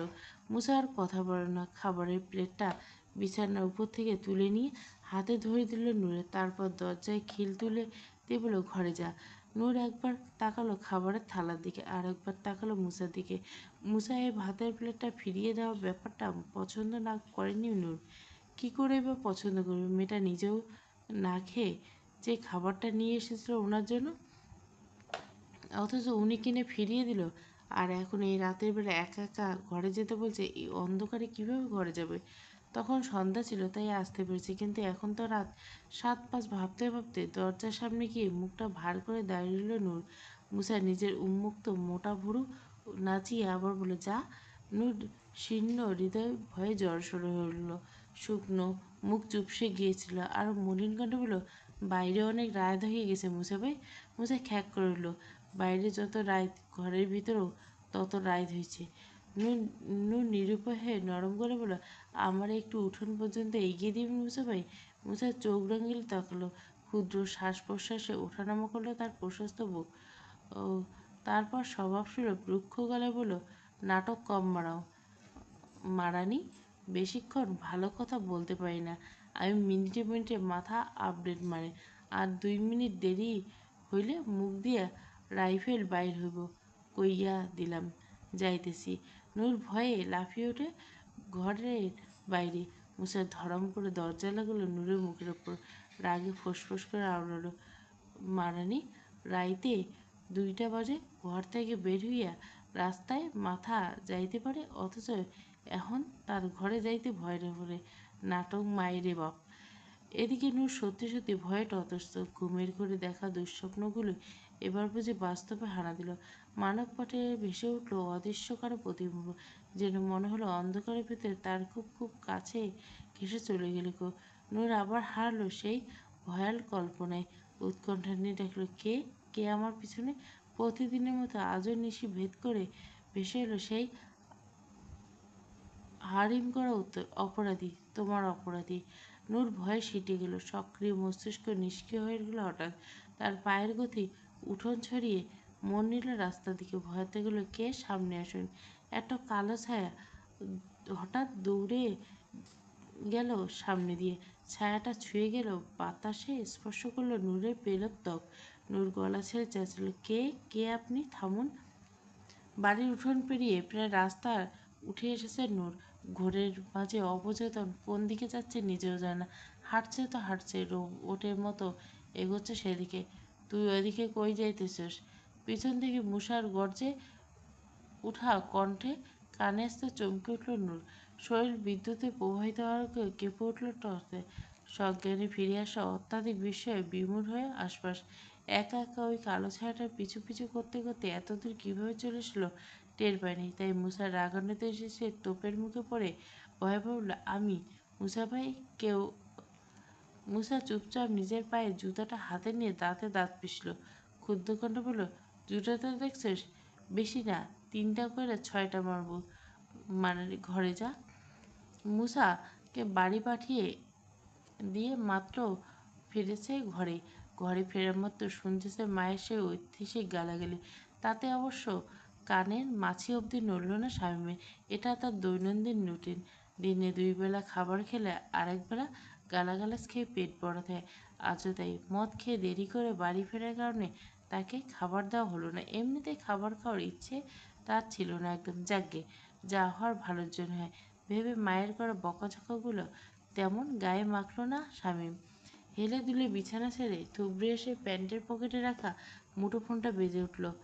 একবার নয়, দুবার, প্রায় বেশ কয়েকবার ফোন বাজার শব্দে অতিষ্ঠ হয়ে অবশেষে ফোনটা কানে ধরে শামীম। হ্যালো, জায়গা আসস? ওপাশ থেকে মুষার গুরুগম্ভীর কণ্ঠ ধেয়ে আসায় কপাল গুচ্ছিত উঠে বসল শামীম। কণ্ঠে তালকে তিল করে রাখার চেষ্টা। আসসালামু আলাইকুম ভাই, এত রাতে কোনো ফোন করলেন, বিপদ হইল নাকি? মুসা ঠিকঠাক প্রতিউত্তর করল না, টলমটল কথা বলল, তোগো বাড়ির পিছনে পুকুর বাড়ি। কেন? আইতে গেছি, আয়। দাঁড়ান, আইতেছি। স্বামী বিছানা ছাড়লো তাড়াতাড়ি, সতর্ক চোখে একবার উকি দিল মায়ের ঘরে। মা ঘুমাচ্ছে কিনা নিশ্চিত হয়ে পা টিপে টিপে এগিয়ে গেল দরজার দিকে। যেই না দরজাটা খুলবে ঠিক তখনই পিছন থেকে ভেসে এলো কুলসুম বেগমের তপ্ত কণ্ঠ। কিরে, এখন আবার যাইস? কই যাইতেছিস তুই? স্বামী একটু ভনিতা করে হাই তুলল, দু হাত উপরের দিকে তুলে আনমরা ভাঙার ভঙ্গ বলল, ঘুম আসে না আম্মা, একটু বাইরে হাইটে আসি। কুলসুম চোখ ফাঁকিয়ে মেজাজি কণ্ঠ বলল, মাথায় এত চিন্তা রাখলে ঘুম কেমনে হইব? কত কই দল ছাড়তে, একটা কাম কাজে লাইন করাতে শুনোস না কেন আমার কথা? কুলসুম বেগমের এই ঘ্যান জ্ঞানানি বিরক্ত স্বামী। যা হবার হবে, সব দোষ পরে গিয়ে দেয় ওই দলের উপর। এখন ঘুমের কথায় বলায় মানা গেল, তাও একবার তো পাতলা পায়খানা হয়েছিল, আর বলেছে ওই দলে থাকার কারণে নাকি হয়েছে। এই এত রাতে মায়ের মুখে আবার এই একই টপিক নিয়ে ক্যাচাল আর শুনতে ভালো লাগে না। স্বামী বিরক্ত হলো, ও আম্মা, রাত বাজে 1:30, ঘুম ধুয়ে এখন আমারই জ্ঞান দেওয়া লাগবো? ঘুমাও তো, আমি আসতেছি। শামীম দাঁড়ালো না, রাগ দেখে শব্দ করে খুলল দরজা, তারপর বড় বড় পা ফেলে সোজা চলে গেল পুকুর পাড়ে। সেখানে আগের থেকে বসে আছে মুসা, অন্ধকারে শুধু সিগারেটের ধোঁয়া, তেমন কিছু দেখা যাচ্ছে না। শামীম আস্তে করে পেছনে গিয়ে দাঁড়ালো। মুসা উদ্বিগ্ন কণ্ঠে জিজ্ঞেস করল, কি হয়েছে ভাই? তখন বাড়ি চিল্লাই গেলেন, এত রাতে আবার আইলেন? মুসা জবাব দিল না, অন্ধকারে তার প্রতিক্রিয়া বোঝা গেল না তেমন। সে হাতের ইশারায় নিজের পাশের জায়গাটা দেখিয়ে ছোট্ট করে বলল, বস। শামীম চুপচাপ গিয়ে বসল মুসার পাশে। মুসা তার হাতের মদের বোতলটা শামীমের দিকে এগিয়ে দিল, ধর। শামীম বোতলটা হাতে নিয়ে ঢক ঢক করে খেলো কয়েক ঢোক, তারপর সিগারেট ধরালো। পালাক্রমে শেষ করলো 2টো সিগারেট, অথচ মুসার কোনো সারা শব্দ পাওয়া গেল না। মূর্তির মতো বসে থাকে পুরুষটা আদৌ বেঁচে আছে তো? শামীম নড়ে চড়ে বসলো, মশা ভন ভন করছে কানের কাছে। সে নৈশব্দে ভেঙে বলল, কিছু কইবেন ভাই? রাতের বেলা চাঁদ তো নাই দেখার জন্য, মশায় কামড়াইতেছে। মুসা তখন কিছু বলল না, ভেতরটা হয়তো ছেড়ে ছুড়ে যাচ্ছে। তার মনে হচ্ছে অচল হয়ে গেছে শরীরের স্নায়ুকোষ। সে রহস্যে আরও কিছুক্ষণ কাটালো নৈশব্দে, তারপর আচমকা একটা দীর্ঘশ্বাস পেল। আমার একটা বউ ছিল শামীম। শামীম তেমনটা গুরুত্ব দিল না, বলল, এই কথা তো অনেকদিন কইছিলেন ভাই, কিন্তু আপনার সেই বউ কই? ঘরে তো আপনি আর আপনার আম্মা ছাড়া আর কেউ থাকে না। মুসা কণ্ঠ নড়ে পড়ে হলো, ভাঙা কণ্ঠে জড়িয়ে গেল কথা, নির্জীব কণ্ঠে বলল, হারিয়ে গেছে। আমার ইঁদুরের বাচ্চা তার শেষ স্মৃতি নিয়ে হারিয়ে গেছে শামীম। বিয়ে করছিলেন কবে ভাই? ছোটবেলায় গ্রামের মানুষ ধৈর্য বাঁধে বিয়ে দিয়েছিল একটা পিচ্চির সাথে, তারপর আর খুঁজেনি, সুযোগ পাইনি। এখন তাহলে সেন্টি খাই কি লাভ? হয় সেই ইঁদুরের বাচ্চার বউ রে খুঁজে বাহির করেন, নয়তো আরেকটা বিয়ে করেন। মুসা এবার নিশ্চুপ হয়ে গেল। প্রায় মিনিট 5 হয়ে গেল, অথচ কোনো কথা বলল না। মুসার নীরবতা দেখে স্বামী বলল, কথা কইতেছেন না কেন ভাই? মুসা একটা স্লেট হাসি দিয়ে বিদ্রুপ মাখা কণ্ঠে আরো, বৌমার বাজেটে নাই শামীম। এবার আর স্বামী প্রত্যুত্তর সুযোগ দিল না। মুসা স্বগতিতে ফের বলল, বউ আর বিয়ে দুটোই পাপ। স্বামী মুচকি এসে বলল, দ্বিমত জানিয়ে বলল, পাপ হইলে কি ছেলেরা বিয়ে করতে পারে? মুসা মন্তর করে বলে, ছেলেরা মূলত বিয়ে করে মাইয়েরা রাইতে একা থাকতে ভয় পায় বলে, নয়তো কেউ যায়নি বুঝে বিয়ের মতো পাপ করতো না। পাপ যায়নি বউরে খুঁজেন কেন ভাই? নতুন একটা প্রেম করলে তো পারেন। মুসা মলিন কণ্ঠে বলল, বউ আর প্রেমিকা কি এক হলো? শামীম কপাল কুঁচকে জিজ্ঞাসা করলো, কেন ভাই? মুসা খড়খড়ে বলে প্রশ্ন করলো, প্রেমিক হইল লোকাল বাসের মতো, ইচ্ছে হইলে লাফ দিয়ে নাইমে যাওয়া যায়। আর বউ হলো প্লেনের মতো, যেখানে লাফ দেওয়া মানে নিঘাত মৃত্যু। এই আমারে দেখ, না পারি ভুলতে, না পারি নিজের কইরা, দুটো মৃত্যু সমান যন্ত্রণাতে। মুসা যন্ত্রণা অনুভব করার শক্তি শামীমের নেই। মদ খেয়ে আপাতত পুরোপুরি টাল হয়ে, তাই মুসা কি বলল না বলল কোনো কিছুই মস্তিষ্ক অবধি পৌঁছালো না, সব কানের পাশ দিয়ে কেটে গেল। রাত বেড়ে দ্বিগুণ, প্রায় 3টার দিকে পৌঁছেছে ঘড়ির কাঁটা। শামীম মুসার কোলে মাথা দিয়ে শুয়েছে। মুসা হাত পা দিয়ে হেলান দিয়ে বসে আছে মোটা আম গাছটার সাথে। দুই মাতাল নীরবে কথোপকথন চলছে, অথচ কিছুক্ষণ তারপর নীরবতা কাটিয়ে শামীম কাঁদতে উঠলে হাউমাউ করে। কাঁদতে কাঁদতে দু হাতে গলা জড়িয়ে ধরল মুসার। মাতাল কণ্ঠে বলল, বউ হারাইয়ে কেমন লাগতেছে ভাই? মদের নেশা চড়েছে মুসার। শামীমের মতো সেও কাঁদলো বাচ্চাদের মতো। তারপর শামীমের গলা জড়িয়ে ধরে বলল, প্যান্টের চিপায় বোম ব্লাস্ট হলে যেমন লাগে। শামীম কাঁদতে কাঁদতে নাক টেনে বলল, কষ্টটা ফিল করতে পারতেছি ভাই। প্যান্টের চিপায় চুলকানি ছাড়া তো কোনোদিন ব্লাস্ট ফ্লাস্ট হয় নাই তো। প্রতিদিনের মতো খাতার পাতা উল্টানো শব্দ, কলমের খসখসানি আর বোর্ডের লেখার চকের টুকটাক শব্দ দিয়ে শুরু হতে চলছিল আজকের ক্লাস। কাজ শেষ করে ক্লাসে আসতে একটু দেরি হয়ে গেছিল, তাই আর মারিয়াদের বাসা হয়ে আসেনি। ভেবেছিলাম মারিয়া হয়তো এতক্ষণে স্কুলে চলে এসেছে, কিন্তু তাড়াহুড়ো করে স্কুলে এসে দেখলো ভিন্ন। ওসমান স্মিতা দুজনে আসে, কেবল মারিয়া নেই। ওসমানের সাথে কথার এক পর্যায়ে জানতে পারে মারিয়া কাল হঠাৎ করে অসুস্থ হয়ে গেছে, তাই হয়তো আজ আসবে না। ওসমানের বর্ণনা শুনে নূর আন্দাজ করতে পারে আধ একটু মারিয়ার যে পিরিয়ড হয়েছে এটা ভেবে ঠোঁট চিপে মুচকে আসলো কিঞ্চিত। ক্লাস শুরু হওয়ার পর আর মাত্র 10 মিনিট আছে। অ্যাসেম্বলি শেষ করে ক্লাসে ঢুকলো সবাই। মাঠে কড়া রোদে দাঁড়িয়ে গলা শুকিয়ে কাঠ, ব্যাগে পানির বোতল। কিন্তু স্মিতা খেলো না, বরং জানলা দিয়ে পানিগুলো বাইরে ফেলে দিল দ্রুত। অ্যাসেম্বলি শেষে স্যার আসা অবধি ক্লাস থেকে বেরোনোর নিয়ম নেই, তাই প্রতিদিন ক্লাস থেকে বেরোনোর জন্য এই টপিস অ্যাপ্লাই করে। খালি বোতল নিয়ে বাইরে বেরোতে দেখলে মারিয়া আসছে, নূর স্মিতা দুজনেই চমকে উঠল। খুশিতে দৌড়ে গিয়ে মারিয়ার কাছে। স্মিতা হাঁপাতে হাঁপাতে জিজ্ঞেস করলো, কী রে, তোর নাকি কী হয়েছে? ওসমান বলল। স্মিতার প্রশ্নে ঠোঁট গোল করে ব্লাশ করলো মারিয়া। নিচুক্ষণ বলে, আরে কইতেছি ওদিকে আয়। নূর আর স্মিতার হাত টেনে নিয়ে ক্লাসের এক কোণে গিয়ে দাঁড়ালো মারিয়া। স্মিতা ভ্যাবলার মতো চোখ উল্টে তাকিয়েছে মারিয়ার দিকে। মারিয়া এমন আজগুবি মার্কা ব্লাশ নিয়ে তার মাথায় পাকিয়েছে অন্য কিছু। নূর বুঝতে পেরেছে আগেই, তার ভেতরে তেমন একটা প্রতিজ্ঞা নেই। সে ভ্রুকুটি তুলে মারিয়াকে জিজ্ঞেস করলো, কি? মারিয়া একটু মুচকি হাসি দিয়ে চুপি চুপি বলল, আমার পিরিয়ড হয়েছে। আকাশ থেকে ধপাস করে মাটিতে পড়ার মতো করে টান টান চোখে করে তাকালো স্মিতা। ভ্যাবলার মতো যে পিরিয়ড কেড়ে। স্মিতার এমন হাম্বা মার্কার কথা শুনে রাগে কটমট করে তাকালো নূর। স্মিতার মাথায় একটা গাঁটটা মেরে বেরিয়ে বলল, ডিম পাড়া ঘোড়ার বাচ্চার পিরিয়ড চিনিস না? মারিয়া নূরের উপর রাগ দেখে বলল, আরে তুই এমন করে কইতেছিস তো নূর, আমিও তো জানতাম না, আম্মা বলার পর বুঝছি। নূর দাঁতে দাঁত ফিরল, একরাশ বিরক্তি প্রকাশ করল। সব মেন্টালেদের এটা বোঝার কি আছে?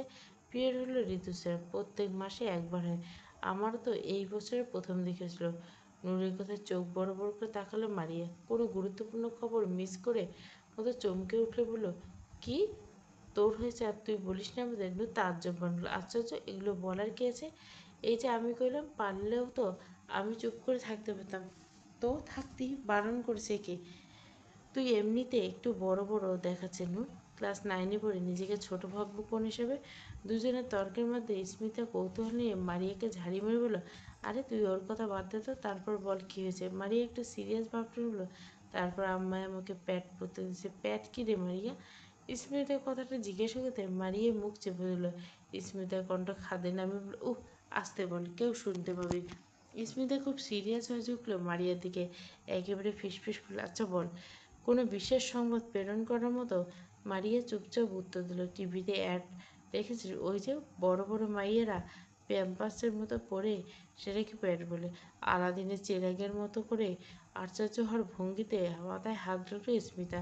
খুব সিরিয়াস ভাব নিল। সুবহানাল্লাহ, আমি এতদিন ভাবতাম ওইসব মেয়েরা অনেক দূরে দূরে ঘুরতে যায়, আর সেটাই মুতার টাইম থাকে না দেখে প্যাম্পাস পরে। রাগে কটমট করে দেখলো নূর, খ্যাপাসা বলল, খোদার গজব, তুই যেমন তেমন ভাবনা তো আলট্রা প্রোম্যাক্স। নূরের রাগের বিরক্তিতে কোনোটাকে গায়ে মাখল না ওরা, উল্টে মারিয়াকে বলল, তুই কি ব্যবহার করছিস নূর? নূর চুপ হয়ে গেল। সেন্নাপেট এসব সম্পর্কে জানে না মনে, কীভাবে পড়তে হয় বা ব্যবহার করতে হয়। প্রথম পিরিয়ডের পর আম্মা তার হাতে পুরনো জামা কেটে সুতির কাপড় টুকরো ধরিয়ে দিয়েছিল ব্যবহারের জন্য, সেই থেকে সেগুলি ব্যবহার করে। কিন্তু বান্ধবীদের সামনে ভেতরকার কথা চেপে গেল। মিথ্যা আশ্রয় বলল, আমি সেলেনারও ব্যাপার করি। মারিয়া আর কিছু বলতে যাবে, তার মধ্যে আলোচনা সভা ভণ্ডুল করে হাজির হলো ওসমান। কিরে, চোরের মতো কি কথা কইতেছিস? মারিয়া কথা কাটাতে উত্তর দিল, কই তেমন কিছু না। মারিয়াকে স্কুল থেকে ঠোঁট উঠলো ওসমান অবাক হয়ে বলল, তুই অসুস্থ, স্কুলে এলি যে? আমি তো ভাবছি বিছানায় চিত হয়ে আসছিস এখনো। মারিয়া একটা বড় লোকে ভাব নিল, ভালো হয়ে গেছি।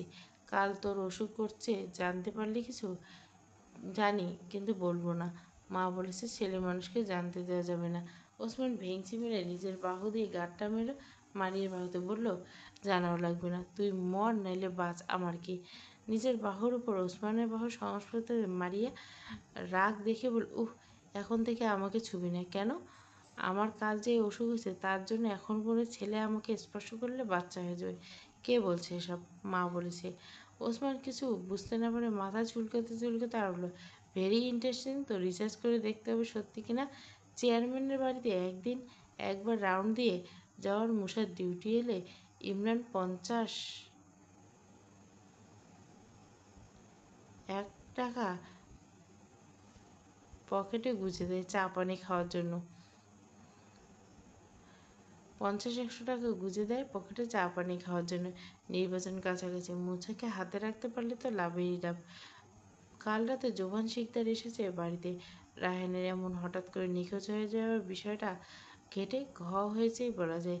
এখনো পর্যন্ত এটাই বুঝতে পারছে না রায়হান নিজেই গা ঢাকা দিয়েছে নাকি কেউ গুম করেছে। এদিকে পুলিশের কাছে যেতেও পারছে না। কেঁচো ঘুরতে গিয়ে কোর্টে বেরিয়ে আসলে আর এক বিপদ। জীবনের সাথে মূলত তলব পড়েছে মুসার, কারণ রায়হানের ব্যাপারে চেয়ারম্যানের শেষ কথা মুসার সাথে হয়েছিল। যেভান তার সিক্রেট ইনভেস্টমেন্ট বুঝতে দিতে চায় না মুসাকে। তাকে একটু বাজিয়ে দেখার জন্য ডাকা হয়েছিল। কিরে মুসা, বাইরে দাঁড়িয়ে আছিস কেন? আয় ভেতরে আয়। মুসাকে রুমের বাইরে দাঁড়িয়ে থাকতে দেখে ইমরান ডাকলো মুসাকে। মুসা একটা প্রাণ করা হাসি দিয়ে বলল, থাক ভাই, আমি এখানে ঠিক আছি। জোবান ভাইরে আমার সালাম দেবেন।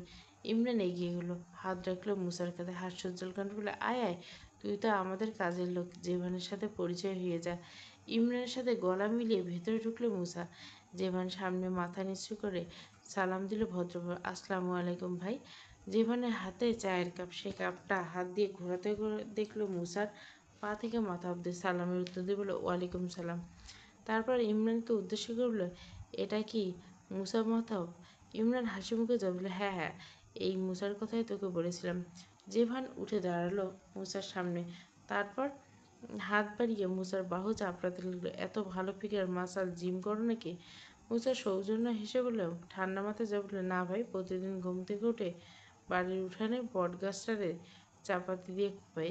মুসার এমন অদ্ভুত উত্তরে এক প্রকার ভরকালো জোহান। বিস্মিত কণ্ঠে বলল, হোয়াট, কেন? মুসা ঠান্ডা দৃষ্টি নিক্ষেপ করলো জোহানের চোখে, তারপর তরল কণ্ঠে বলল, প্র্যাকটিস করি ভাই। মনে করি আমার চোখের সামনে আমার শত্রু দাঁড়ায় আছে, তারপর চাপাতি দিয়ে শুরু করি ঘপাঘপ। জীবান স্লেজ হেসে ধীরে ধীরে বলল, ইন্টারেস্টিং, ভেরি ইন্টারেস্টিং। তাহলে আমার শত্রু হওয়া যাবে না দেখছি। কেন ভাই, ভয় পেলে নাকি? জীবন চায়ের কাপে চুমুক দিয়ে পরবর্তী উত্তর দিতে সময় নিল কয়েক সেকেন্ড, কিন্তু তেমন কিছু বলল না। ছোট্ট করে বলল, নিজের কাজে যাও। আচ্ছা ভাই। মুসা মাথা নত করে চলে যাবে, তখনই নজর পড়লো টেবিলের উপর। আস্তে করে ডাকলো, ভাই। জীবন ভুকুটি দিলে বলে, কি?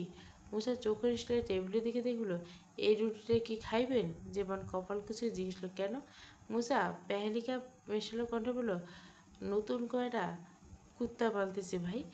যদি কিছু মনে না করেন তাহলে রুটিটা আমার কুত্তাগুলোর জন্য নিয়ে যেতাম। কি বলেন? তো জিব্বাটা এত তাড়াতাড়ি বড় হইব তত সুবিধা হইব। মুচা কথাটা খুব স্বাভাবিকভাবে নিল না। জেভান না নেওয়ারই কথা। কেমন একটা সন্দেহ জাগলো তার মনে। চায়ের কাপটা টেবিলের উপর রেখে ধাম করে উঠে দাঁড়ালো। তার উৎপীড়িত মস্তিষ্ক হাজারটা প্রশ্ন জাগলো, আপাতত চেপে গেল চুপচাপ। স্বাভাবিকভাবে জিজ্ঞাসা করলো, কুকুরের জীবের সাথে আমাদের সুবিধার সম্পর্কে কি? মুসা বিভ্রমে হারালো কয়েক সেকেন্ড। অতীতের বিগত যন্ত্রণাগুলো তৃণলতার মতো গলাটা পেঁচিয়ে ধরল। সে কোনোভাবে নিজেকে সামলে নিয়ে নিরুত্তর কণ্ঠে বলল, কিছু না, সময় হইলে কমুনি। চোখ জ্বলছে, এক অদৃশ্য মাথায় পিঙ্গলাপ হতে শুরু করছে। মুসার মুখের প্রতিক্রিয়া পাল্টাচ্ছে। নিঃশ্বাসের সঙ্গে মুসা তারা দেখালো, ভেতরে পুষে রাখা দাবানল আরও কিছুদিন লুকিয়ে রাখা বড্ড তাড়া। পা চালালো ঘরের বাইরে যাওয়া, ঠিক তখনই পেছন থেকে ডেকে উঠল জোবান, দাঁড়াও। একটা চাপা শ্বাস ফেলে থেমে গেল মুসা। অসহনীয় অরুণাক চাহিতে তাকালো জেভানের ইগলের মতো চোখের দিকে। জি ভাই। জেভান জহুরি দৃষ্টিতে ঘুরিয়ে ঘুরিয়ে দেখলো মুসার আপাদমস্তক। তারপর উত্তাপহীন কণ্ঠে বলল, রুটিটা নিয়ে যাও। চেয়ারম্যান বাড়ি থেকে বেরিয়ে থানায় এসেছে মুসা। কাকতারু বউকে হারিয়ে তড়পাচ্ছে হৃৎপিণ্ড। মস্তিষ্কটা নিয়ন্ত্রণ হারছে বারবার। কাকতারু বউকে খুঁজে এই তৃতীয়বার থানা আসা। টাকা জমা দিয়েছে 3 দিন হলো, এখন আমার বউকে খুঁজে দিতেছেন না কেন? মুসার উপর তীব্র অসন্তোষটা রাগে খেকিয়ে উঠল পুলিশ অফিসার। আগে বল, এতগুলো টাকা তুই কোথা থেকে তাড়াতাড়ি পেলে? মুসার চোখের ভয়ভীতির লেশমাত্র নেই। সে স্পষ্ট জবাব দিল, যেখান থেকে পাইছি সেখান থেকে আনছি স্যার। আপনার টাকা আপনি বুঝাই পাইছেন, তাহলে হবো। অফিসার সন্তুষ্ট হল না, বরং রুষ্টকণ্ঠ বলল, তোর ব্যাপারে খোঁজখবর নিয়েছি। এলাকার লাফাঙ্গা ছেলে, কাজকর্ম কিছুই করিস না, চেয়ারম্যানের চামচাগিরি করিস আর বিড়ি খাস। মুসা তাচ্ছিল্য হাসি নিরুৎসাহী কণ্ঠে বলল, আপনারে টাকা দিছি আমার বউরে খোঁজ করতে, আর আপনি আমার খোঁজ করলেন কেন স্যার? সময়ের কি মূল্য নেই? মুসা এবার জবাবটা একটু ইগোতে লাগলো অফিসারের, যার দরুন খেপালো। দাপটে দেখাতে এসে 2 হাতে চেপে দিল মুসার শার্টে করে, হেসে, এই তোর কাছে এখন আমার সময়জ্ঞান শিখতে হবে? মুসার শরীর থরথর করে কাঁপছে, তার হাতের রগগুলো নীল হয়ে ফুলে উঠছে। অভিযুক্ত অথচ চেহারায় কোনো অভিব্যক্তি, না আছে রাগ, না আছে জেদ। দাড়ি কোপে মোড়ানো মুখটা সরলতায় পরিপূর্ণ। এখন টর্চ লাইট নিয়ে খুঁজলে পাওয়া যাবে না হিংস্রতার লেশমাত্র। মুসা বেশভূষা চিতাবাঘের মতো, অথচ অভিব্যক্তি অপরিত বয়ে চলা শান্ত নদীর কলতানির মতো। নিজেকে হিংস্রতায় বিকৃত মস্তিষ্ক ভালো নিয়ন্ত্রণ করতে পারে মুসা। শান্তভাবে সমাধান দিতে পারে অনেক দুর্লভ কাজ। এই যে অফিসার, তার কলারটা ধরা মাত্র বিগড়ে যাওয়া মস্তিষ্কটা কাবু করে নিয়েছে এক লহমায়। পাঞ্চ মারার জন্য তৈরি হওয়া হাতটা উঠিয়ে আনলো অনুরোধের জন্য। সে হাত জোর করে অনুরোধ করে বলল, শিখতে হইব না স্যার, আপনি আমার বউরে খুঁজে দেন। ঘরে ফিরে মুসার এই একই প্রশ্নে ক্ষেপে উঠল অফিসার। ক্ষুব্ধ কণ্ঠ বলে, শালা কাকতাড়ুই তোর বউ হয়ে কীভাবে? সত্যি করে বল, ভেতরে আছেটা কি? মুসা অবিচ্ছেদ্য কণ্ঠে আউড়ল, প্রাণ আছে স্যার, প্রাণ ভাবনা। হাল ছাড়ল অফিসার। এই পাগলের সাথে কথা বাড়ানো না। সে তার মস্ত বড় ভুল হয়েছে সেটা বুঝতে পেরে ছাড়ল কলার। তারপর ডেস্কের উপর রাখা একটা খড়কুটে ভর্তি বাক্স মুসার হাতে ধরিল। এটা ধর, 3-4 টুকরো খুঁজে পেয়েছি, নিয়ে চুমাচাটি কর গিয়ে, শালা সাইকো। খড়কুটোগুলো হাতে পাওয়া মাত্র খুশিতে চোখ ভিজল মুসার। ঝাপসা চোখে কল্পনায় হারল, বিভ্রমে ডুবল মস্তিষ্ক। ক্রমশ প্রহেলিকায় মুড়িয়ে গেল। মরীচিকা যেন অতল গহরে তলিয়ে যেতে হঠাৎ দেখতে পেল একটি নিষ্পাপ ঘুমন্ত মুখ। কানে জাগল কিছু নৈসর্গিক শব্দ, কবুল কবুল কবুল। তারপর আর পাওয়া গেল না। তার কানের লতিকা ছিঁড়ে খসে পড়া ঝুমকো ছাড়া আর কিছুই পাওয়া হলো না তার। খড়কুটোর মাঝে সেই ছোট্ট রিংয়ের মতো দুলটা খুঁজে পেতে আবেগপ্লুত হয়ে উঠল মুসা। হৃদয়ের হিংস্রতা মুছে গিয়ে জন্ম নিল কৃতজ্ঞতা। দুলদুত পরম যত্নে ওষ্ঠপুটে ডুবিয়ে কৃতজ্ঞতা প্রকাশ করল পুলিশ ভাই। ধন্যবাদ স্যার, ধন্যবাদ। পুলিশ অফিসার থম মেরে গেল। আশ্চর্য হয়ে তাকালো মুসার হাতের দুলটার দিকে। দুলটা স্বর্ণের, তবে খুব দামি যে তা নয়। হবে হয়তো বড়জোর 1 আনার দুল। এই দুলটা খুঁজে পাওয়ার জন্য মুসা 50,000 টাকা দিয়েছে। ব্যাপারটা হজম হলো না অফিসারের। দাঁড়া দাঁড়া, তুই এটার জন্য আমাদের 50,000 টাকা দিছিস? হ্যাঁ। না, কোনো উত্তর দিল না মুসা। একটা শুষ্ক হাসি দিয়ে দুলটা আংটির মতো ঢুকিয়ে নিল নিজের অনামিকায়। অফিসে রীতিমতো তব্দা খেয়ে কৌতুক সে বলে, শালা, এটা বিক্রি করলে 5,000 টাকাও পাবি না। মুসার ঠোঁটের নিচে ভিড় জমল মুচকি হাসির লেশ, অথচ চাহনিতে উত্তাপ নিয়ে বলল, কিন্তু স্যার, এটা আমার 50,000 কোটি 50 কোটির চেয়েও বেশি দামি। অফিসার ভারী মজা পেল। সে বিগলিত হেসে বলল, পাগলের সুখ মনে মনে। মারিয়াকে বাড়ির পথে ছেড়ে এসে উল্টো দিকে মন নিয়েছে নুরু। মিথ্যে বাহানা বানিয়ে মনকে করেছে ম্যানিপুলেট। কাল রাত থেকে ঘুমাচ্ছে না। নুপুরের বলা কথাগুলো ঘুমাতে দিচ্ছে না। জোহানকে একবার দেখার জন্য মরিয়া তার হৃৎপিণ্ড। যাকে ঘৃণা করার কথা, যার জন্য অভিশাপ লিখে দেওয়ার কথা, প্রতিটি নিঃশ্বাসে তাকে নিয়ে দেখার জন্য এতটা উতলা হলো মন। কি অদ্ভুত! নিজের করা এই অদ্ভুত যৌতুকের কাজে নিজের উপর চরম বিরক্ত নুর। তবুও গতি নেই। একবার যেহেতু পথ ভুলে আত্মসংযম করে একটু হারাক, ভুলে যাক পথ, নিজেকে অপরাধীর সামনে করুক না তার আত্মসম্মান, ক্ষতি তো আর হবে না, সে কলঙ্কিত। এর চেয়ে বড় অপবাদ তো আর ঘাড়ে জুটবে না নতুন করে, আর জুটলেই বাকি। সে অভ্যস্ত এসবে। কথাগুলো ভেবে চেয়ারম্যানের বাড়ির দিকের পিছনটায় চলে এসো। নূর আসতে দেখতে পেল চেনা মুখ, তার ফ্রক আর ফ্রক, সেটা তো চেনা, বড্ড চেনা। নূপুর নয় তো?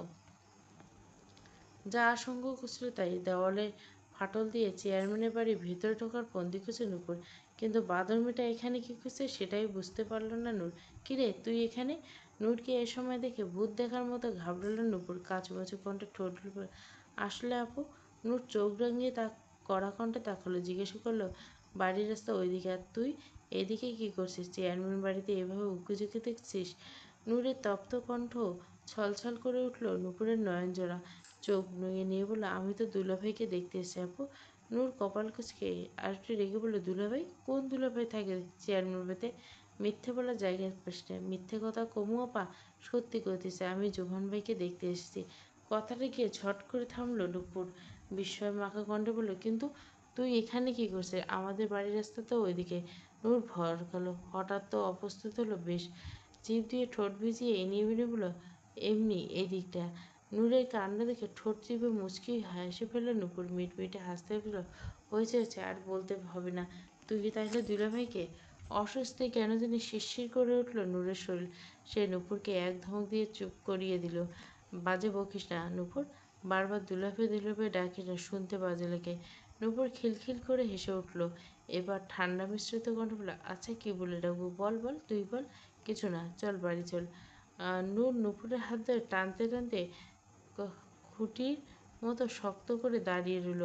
নূপুর তেড়ামো করে বলল, এসেছি যখন একবার দেখে যাই। না দেখতে হবে না, চল। তুই তো এসেছিস আপু, না দেখে চলে গেলে খারাপ লাগবে না? নূপুর একটা তপ্ত শ্বাস ছেড়ে দিল নূপুরের হাত। কিছুক্ষণ চুপ করে থেকে যেই না পুনরায় হাত ধরতে যাবে ঠিক তখনই নূপুরের হাতে ফসকে মাটিতে পড়ে গেল একটা ছোট পাথর। নূর চমকে উঠল, কণ্ঠে উদ্বিগ্ন বলে, কিরে, আব্বার মোবাইল তোর কাছে কেন? ধরা পড়ে দাঁত বের করে একটা চোরা হাসি দিল নূপুর, জিভে ঠোঁট চুপে বলল, আসলে আপু আমি বাড়ি থেকে আব্বার মোবাইল চুরি করে নিয়ে আসতে ভাবছিলাম জীবন ভেড়ে দেখলে একটা ছবি তুলে নিয়ে তোরে দেখাবো। নূর হতভম্ব ছিল, খেয়ে দেয়ে কাজ নেই। নূপুর ভীষণ রকম অনুরোধ করে বলল, যাই না আপু প্লিজ, লুকিয়ে একটা ছবি তুলে এনে তোকে দেখাবো। অনেক ভেবে নূপুরের কথায় রাজি হলো নূর। সে ওর জোবানকে দেখতে এসেছে। নূপুর যদি, তবে তাকে দেখা হয়ে যাবে বিনা পরিশ্রমে। কথাগুলো ভেবে দাঁত বের করে হাতের নখ কামড়ালো নূর। শুকনো ঢেকুল, আচ্ছা যা, কেউ যেন না দেখে। অনুমতি পাওয়া মাত্র খুশিতে নূরকে জড়িয়ে দিল নূপুর, আবেগপ্লুত হয়ে খুশি করে বলল, কেউ না দেখবে আপু, একদম চিন্তা করিস না। নূপুর ছুটে যেতে নিবে কি মনে করে নূর পিছু উঠল। শোন কি? অস্বস্তিতে ভেতরে ভেতরে শেষ হয়ে যাচ্ছে নূর। কিছুটা কাঙ্ক্ষিত মানুষটাকে দেখার উল্লাসে ভেতরটা ছটফট করছে। সে শুকনো ঢোকলে খড়খড়ে জিভের আগে ভেজানো চেষ্টা করলো, তারপর নূপুরের এক হাত ঝটকা টেনে এনে রাখলো নিজের মাথায়, আবদার করলো, আয় কসম কর, দেখানোর সময় টাকা পাকা চাইবি না। বড় বোনে এমন কথা হো করে হেসে উঠল নূপুর, তারপর নূরের মাথায় গাঁটটা বলল, আচ্ছা চামু না, এবার যাই। চেয়ারম্যানের বাড়ি ফাঁকা। ইমরান আর তার সাঙ্গপাঙ্গ নিয়ে বেরিয়েছে কিছুক্ষণ। জোভান গার্ডেনে বসে ফোন স্ক্রল করছে। এখন রিপনদের জনপ্রিয়তা প্রায় নেই বললেই চলে। মুসা এসে জায়গা দখল করেছে, তাই আগেভাগে জীবনকে পাঠিয়ে নিজেরাই পাকাপোক্ত ব্যবস্থা করার জন্য রিপনের দেখা সাক্ষাৎ সেরে মাত্র বেরোলো চেয়ারম্যানের বাড়ি থেকে, সাথে তার চেলা কবির। পায়ে পা মিলিয়ে ধুপতে পারছে। ভাই! কবিরের ডাকে দাঁড়ালো না রিপন। বরাবর একটু রকচটা স্বরে ছেলে সে। এবারে তার ব্যতিক্রম হলো না, কণ্ঠটা ভারী করে বলল, কি কবির ক? কবির আমতা আমতা করে বলল, একটা কাম কইরে লইছি ভাই। রিপনের হাঁটার গতি একই রকম, একই হাতে লুঙ্গি উপরে তুলে সামনের দিকে কদম ফেলতে ফেলল, কী কাম? কবির ভয়ে ভয়ে হাত থুতনি ঘষল, ঘাড় চুলকে নিয়ে নেমে দাঁড়ালো। আপনি তো জানেন আমার হাতটা একটু বেশি চলে, পকেট দেখলে হাত সামলাতে পারি না। রিপনের চোখে মুখে গম্ভীর, ছোটোখাটো হাত ছাপাই কবি প্রতিদিনে করে, এ আবার নতুন কি? নাটক না মেরে কার পকেটে চেন মারছে সেটা বল। ভেতরে ভেতরে ভয়ে একরাশ কবির রিপনের পেছনে দ্রুত আঁকড়ে ধরে, দু হাতে আঁকড়ে ধরে রিপনের দুই পা। না মানে ভাই, আমি ভুল করে জোহান ভাইরে। রিপন রীতিমতো অবাক হয়ে গেছে। কবিরের এই কাজের জন্য দলে যে তার নামটাও খারাপ হবে এটা ভাবতে তরতর করে রাগটা বাড়ল। আরেকটু যেতে কবিরকে একটা লাথি মারল, মেরিয়ে বলল, শালা, আর কারো পকেট পাইলি না? শুধু লাথি দিয়ে থামল রিপন। পা থেকে জুতোটা খুলে এলোপাতাড়ি মারতে শুরু করলো কবিরকে। কবির মারকে, ভাই ভাই, ভুল হয়েছে ভাই। কে শুনে কার কথা? এলোপাতাড়ি মারতে মারতে চার ঘাতে যাবে তখনই নজর এলো চেয়ারম্যান বাড়ির পেছনে দেওয়ালে আড়ালে লুকিয়ে থাকা নূরের উঁকিঝুঁকি মারা দৃশ্য। সঙ্গে সঙ্গে হাত থাকলো, কপাল কুচকে ছোট ছোট করে কবিরকে জিজ্ঞেস করলো, ওটা কে রে? কবির হাঁপ ছেড়ে বাঁচলো। শার্ট ঝাড়তে ঝাড়তে তাকালো নূরের দিকে। খোকন দোকানের পেছনে তার বাড়ি। সেই সুবিধায় নূরকে একটু আধটু চেনে। আর সেই চাল বিতরণের সময় রিপন ভাইয়ের সাথে ঝামেলার পর ভালো করে চিনে নিচ্ছে মেয়েটাকে। তাই আজ প্রথম দেখাতে অসুবিধা হয়নি খুব। চিনতে পারছেন নাকি? উদারি করে ভাই, এটা তো বসিরের মাইয়া। আনমনে সে কুত্তা পিড়াই ছিল ওই দিন। কবির এর কথা বেশ বিব্রত হলো। রিপনের চেহারায় স্পষ্ট দেখা গেল বিব্রতিকর ছাপ। সে দ্রুত গলা খাকালো, বলল, থাক থাক, আর চেনাইতে হবে না। তারপর জহুরি দৃষ্টিতে নূরের দিকে তাকিয়ে থেকে বলল, এই মাইয়াটা চেয়ারম্যান বাড়ি এখানে কি উকিঝুঁকি দিতেছে না? কি জানি, ভাবসাব ভালো লাগতেছে না। চল তো, বিষয়টা দেখতে হবে। কথাটা বলে রিপন পুনরায় ঢুকলো চেয়ারম্যানের বাড়ির ভিতরে। পেছনে ভাঙা দেওয়া নূর সেখানে ভিতরে তাকাচ্ছে অস্থির নয়। আপাতত নূরের দৃষ্টি অনুসরণ করলো রিপন। একটু আগে এগোতে দেখলো নূপুরকে। গায়ে একটা সাদা ফ্রক, পরনে সালোয়ারটা খুঁজে রেখেছে টাকনুর উপরে। পা টিপে টিপে গার্ডেনের দিকে যাচ্ছে মনে হচ্ছে। রিপন সন্ধিহান দৃষ্টিতে সেদিকে তাকে কবিরকে ওই পিচ্চিটা বোন নাকি? কবির ভালো করে দেখে শিউরে উঠল। হ্যাঁ, তাই মনে হচ্ছে। কবিরের উত্তর পেয়ে শয়তানি হাসল রিপন। কবিরের কাজ চাপড়ে কুটিল কণ্ঠে বলল, আমার মাথায় একটা জবরদস্ত প্ল্যান এসেছে কবির। কি ভাই? দাঁড়াও। বলে কবিরের হাত থেকে জোবানের মানিব্যাগটা তার সামনের দিকে এগোলো রিপন। তারপর সুযোগ বুঝে ব্যাগ থেকে কড়কড় সবগুলো নোট তুলে নিজের পকেটে রেখে ব্যাগটা ছুঁড়ে ফেলল নূপুরের সামনের দিকে। নূপুর পা টিপে টিপে আরও কয়েক কদম এগোতে ব্যাগটা দেখতে পেয়ে সেভাবে ছুঁড়ে ফেলে দ্রুত কবিরের কাছে চলে এলো রিপন। কবির আগামাগা কিছুই বুঝতে না পেরে জিজ্ঞেস করলো, মানিব্যাগটা ওইখানে ফেলাই দিলেন কেন ভাই? রিপন বাঁকা হাসে নিজের পকেট থেকে দুটো 500 টাকার নোট বের করে কবিরের পকেটে ঢুকিয়ে দিতে দেবে। অপেক্ষা কর, বুঝতে পারবি। নূপুর চোরা চোখে এদিক সেদিক তাকাচ্ছে, পা ফেলছে। মনে হচ্ছে সত্যি এ বাড়িতে চুরি করতে ঢুকেছে। মনে মনে ভয়ও পাচ্ছে ভীষণ। ধরা পড়লে যদি চোর ভেবে বেঁধে দেয়, যদি আম্মার কাছে বিচার দেয়, তখন আম্মা তো মেরেই ফেলবে। তবে যাই হোক, তাও আজ বিশ্বজয়ের মতো দুর্লভ কাজটা করবে নূপুর। কারণ কানাঘুষো চলছে জোভানি ভাই নাকি তার দুলবে, তার আপু এই জোভান ভাইয়ের জন্য প্রতি রাতেই কাঁদে। আজকে যেভাবে হোক জোভান ভাইয়ের একটা ছবি দিলে আপুকে দেখাবে। আপু সেই ছবিটা দেখে হাসিটা দিবে। সেই হাসিটা দেখার জন্য নূপুরের এত কষ্ট। ছোট্ট নূপুরের ছোট ছোট পা ফেলে সামনে এগোতে কপাল গুছিয়ে তাকালো। ড্যাব ড্যাব করে দেখলো মাটির পড়ে থাকা কালো রঙের মানিব্যাগটার দিকে। ছোট্ট মনের কৌতূহল দমাতে পারল না। এত নতুন একটা মানিব্যাগ পড়ে থাকতে দেখতে খুশিতে চিকচিক করে উঠল তার চোখ। মনে হলো কোনো মহারত্ন পেয়েছে। মেয়েটা দৌড়ে গিয়ে কুড়িয়ে নিল মানিব্যাগটা। বড় যত্ন করে নিজের গায়ে ফ্রকের সাথে মুছে ব্যাগের গায়ে লেগে থাকা ধুলো। তারপর খুশি খুশি ব্যাগটা তুলতে 10 টাকার একটা নোট। অমনি খুশি ফাঁকা হয়ে গেল পুনরায় দুটো 10 লাখ টাকার ব্যান্ডেল। কুড়িয়ে পাওয়ার মতো ঠোঁট প্রসারিত করে আনন্দে হাসল। তার মা বলেছিল, কুড়িয়ে পাওয়া টাকা খেতে নেই, মসজিদ বা গরিবকে দান করতে হয়। কথাটা ভেবে নূপুরের একটা ছোট্ট হিসাব কষল।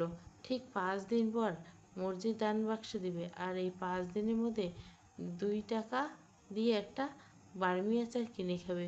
আর বাকি 3 টাকা দিয়ে নূরকে কিনে দিবে কিরণমালা স্টিকার।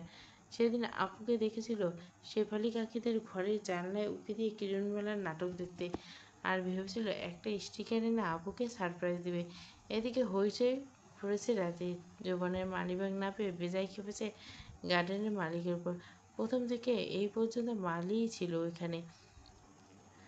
জোবানের ধারণা উপর থেকে মানিব্যাগটা মালি তুলে নিয়েছে সুযোগ বুঝে। এরকম হাঙ্গামা বাঁধার অপেক্ষাতে রিপন আর জোবান যেই না মালির উপর চড়াবে অমনি ধমকে ঠিক সেই সময় রিপন হন্তদন্ত হয়ে ছুটে যাওয়ার ভান। কী হচ্ছে ভাই, এত চেঁচাচেঁতি করতেন কেন? জোবানের মাথা গরম। ব্যাগে সে রাগান্বিত স্বরে উত্তর দিল, কুত্তার বাচ্চা, আমার মানিব্যাগ চুরি করে নিয়েছে। ওরা তাড়াতাড়ি স্বীকার করতে বলে রিপন, নয়তো গায়ে হাত তুলল। বাগানে বৃদ্ধমালি ভয়ে কাঁপছে। মিথ্যা চোরের ভরে নিজের ঘরেই পড়ার অপমান ঝাপসা হয়েছে। চোখে বারবার বলছে একই কথা, এই বাড়িতে আমি কত বছর ধরে কাম করি বাবা, আমি তোমার মানিব্যাগ নিইনি। সুযোগকে কোপ বসে বুদ্ধিটা কাজে লেগে রূপেন চেহারা একটু ধূর্তভাবে এনে বলল, চাচা মনে হয় ঠিক করতেছে, আসার সময় পিছনে একটা মাইয়ে দেখে আসলাম, তার হাতে একটা মানিব্যাগ। আসেন তো, মাইয়েটা ব্যাগটা আপনার কিনা? যখন আর এক মুহূর্ত দাঁড়াল না, কথাটা শোনা মতো ছুটে গেল রিপনের কাছে। নূপুর মানিব্যাগটা দেখছিল এতক্ষণে। ঠিক তখনই হুড়মুড় করে তার সামনে এসে গেল দেবন কবিরা। রিপন মেয়েটা হকচকে ভরকে গেল, হাত ফসকে মাটিতে পড়ে গেল মানিব্যাগ।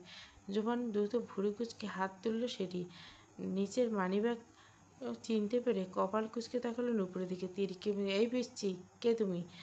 তোমার হাতে আমার মানিব্যাগ কী করছে? ছোট্ট নুপুর মারাত্মক ভয়ে সিটিয়ে গেল। চুরির দায়ে ফেঁসে যাওয়ার আশঙ্কা কণ্ঠনালে কাঁপল। এটা আমি? ভাই, এটা তো এলাকার মেয়ে, চুরি চাপারি করতে হাত লম্বা হয়ে গেছে দেখতেছ, সোজা চেয়ারম্যানের বাড়িতে, তাও জীবন ভাইয়ের ব্যাগ। নূপুরকে পুরো কথা শেষ করতে না দিয়ে বলে উঠল কবির, যেন নূপুরকে চোর সাব্যস্ত করতে খুব তাড়া। ওদিকে নিজের চোরের অপবাদে আসা আতঙ্কে জড়িয়ে এলো নূপুরের কথা। না, আমি চুরি করিনি। নূপুরের কথা মোটেও বিশ্বাস হলো না জীবনের। চোরকে হাতে ধরতে পারায় চুরি করেনি একথা বিশ্বাস করার মতো ভালো মানের জোগান নেই। উল্টে চুরি করে ধরা পড়ার পরেও নূপুরের এমন মিথ্যাকায় চরম রাগালো। নূপুরকে এক পর ধমক উঠল, তুমি চুরি করো না, তাহলে আমার মানিব্যাগ তোমার হাতে কেন? আমি তো গার্ডেনে ছিলাম। এই চোরের বাচ্চা কি জিজ্ঞান স্যার, এসব পোলাপানের উত্তর রেডি করে চুরি করতে আসে, দেখবেন এখন নিশ্চিত কইবে কুড়িয়ে পাইছি। তার মধ্যে রিপন কথাটা বলে উঠতে কাঁদতে কাঁদতে উপর নিচ মাথা ঝাঁকালো নূপুর। ফুবি বলল, হ্যাঁ আমি সত্যি বাগানে কুড়িয়ে পেয়েছি। দেখছেন ভাই, দেখছেন, যা কইছে তাই হলো। রিপন কথাটা বলে তাকালো জোভানের দিকে। জোভান ব্যস্ত দৃষ্টিতে মানিব্যাগটা উল্টে পাল্টে দেখে বলল, এখানে তো আমার ক্যাশ টাকা ছিল, টাকা কোথায়? জোবানের কথায় শয়তানি মুখে হাসি আসলো রিপন। ভাবগতি এমন করলো যেন কিছুই হয়নি। চেহারা চুপসে দিয়ে হন্তদন্ত বলে, কয় টাকা ছিল ভাই? ছিল তো 10,000 টাকা মতো। এই মাইয়ে ছাড়া কে নিবি? রিপন তেড়ে গিয়ে ধাক্কা দিল নূপুরকে, ধমক দিয়ে বলল, এই টাকা কি করছিস, টাকা দে। নূপুর ঠোঁট উল্টে কান্নার তোপে কাঁপছে পুরো শরীর, চোখ দিয়ে গড়িয়ে পড়ছে অশ্রু। দু হাতে পিঠ দিয়ে কোনোরকম চোখের পানি মুছতে পারল। আল্লাহর কসম, আমি কোনো টাকা নেই। 10 টাকা ছাড়া ব্যাগে কোনো টাকা আসছিল না। জোবানের মেজাজ যথেষ্ট গরম হয়েছে। নূপুরের মিথ্যে কথাগুলো নিতে না পারে এগিয়ে এলো, কড়া কণ্ঠে শাসিয়ে বলল, দেখো মেয়ে, মিথ্যে আমার পছন্দ না, টাকাগুলো ফেরত দিয়ে দাও। অতিরিক্ত কান্নায় হেঁচকে উঠে গেছে নূপুরের। ঠোঁট ভেঙে কাঁদতে কাঁদতে নিজের মাথায় হাত রেখে কসম করে বলল, বিশ্বাস করেন আমি কোনো টাকা নিইনি, আমি সত্যি করতেছি। রিপন ঠোঁটের নিচে তাচ্ছিল্যে হাসল। নূরের উপর ছোটোখাটো একটা প্রতিশোধ নেওয়া পায়তারা পেয়ে নূপুরের দিকে জোবানকে সরিয়ে দিয়ে বলল, এই চোর এমনি এমনি মুখ খুলবে না, দাঁড়ান আমি ওরে চেক করতেছি। তারপর নিজের কুশ্চিত হাতটা নূপুরের দিকে এগিয়ে নিয়ে ধমকে উঠল, এই চোর জামা খোল। সম্পূর্ণ অসহায় মেয়েটা ফোপাতে ফোপাতে তাকালো দেওয়ালের দিকে। সেখানে তো তার আপু দাঁড়িয়ে আছে। আপু দেখছে না, নাকি বিপদে ফেলে রেখে একাই পালিয়ে গেছে? শিশুসুলভ বিধ্বস্ত আর বিক্ষিপ্ত মনটা আর কিছুই ভাবতে পারল না। ইতিমধ্যে একটা অশুভ হাত এসে ধেয়ে শুরু করছে তার দিকে। সে ঝঙ্কা তুলে কাঁদতে কাঁদতে তাকালো যৌবনের পানে। নিষ্ঠুর লোকটা চোখ মুখ শক্ত করে দাঁড়িয়েছে। এই লোক তাকে সাহায্য করবে না নিশ্চিত। কথাগুলি ভেবে অভিমানে আরও ডুকরে কেঁদে উঠল মেয়েটা। নিজের সাথে যা হচ্ছে হতে দিয়ে চোখ বন্ধ করে নির্ভয় হইল। রিপন মহা আনন্দে হাতটা বাড়িয়ে যেই না নূপুরের জামাটা টেনে ধরতে যাবে, ঠিক তখনই বাঘিনীর মতো তার হাতটা শক্ত করে চেপে ধরল নূর। দাঁতে দাঁত চেপে অগ্নিঝরা কণ্ঠে বলল, কি ভাই, ন্যাংটা মানিক, মেয়ে দেখলে ন্যাংটা করার জন্য চুলকায় নাকি আপনার? যদি বলেন বিচুটি পাতা ঘষে দেয়। কলঙ্কের কারুকার্য, পর্ব 3। সবাই গল্পটা চাচ্ছেন, গল্পটা দিলাম। পুরো গল্পটা প্লে লিস্টে পেয়ে যাবেন। যদি ভালো রেসপন্স পায় সত্যি কন্টিনিউ দেবো।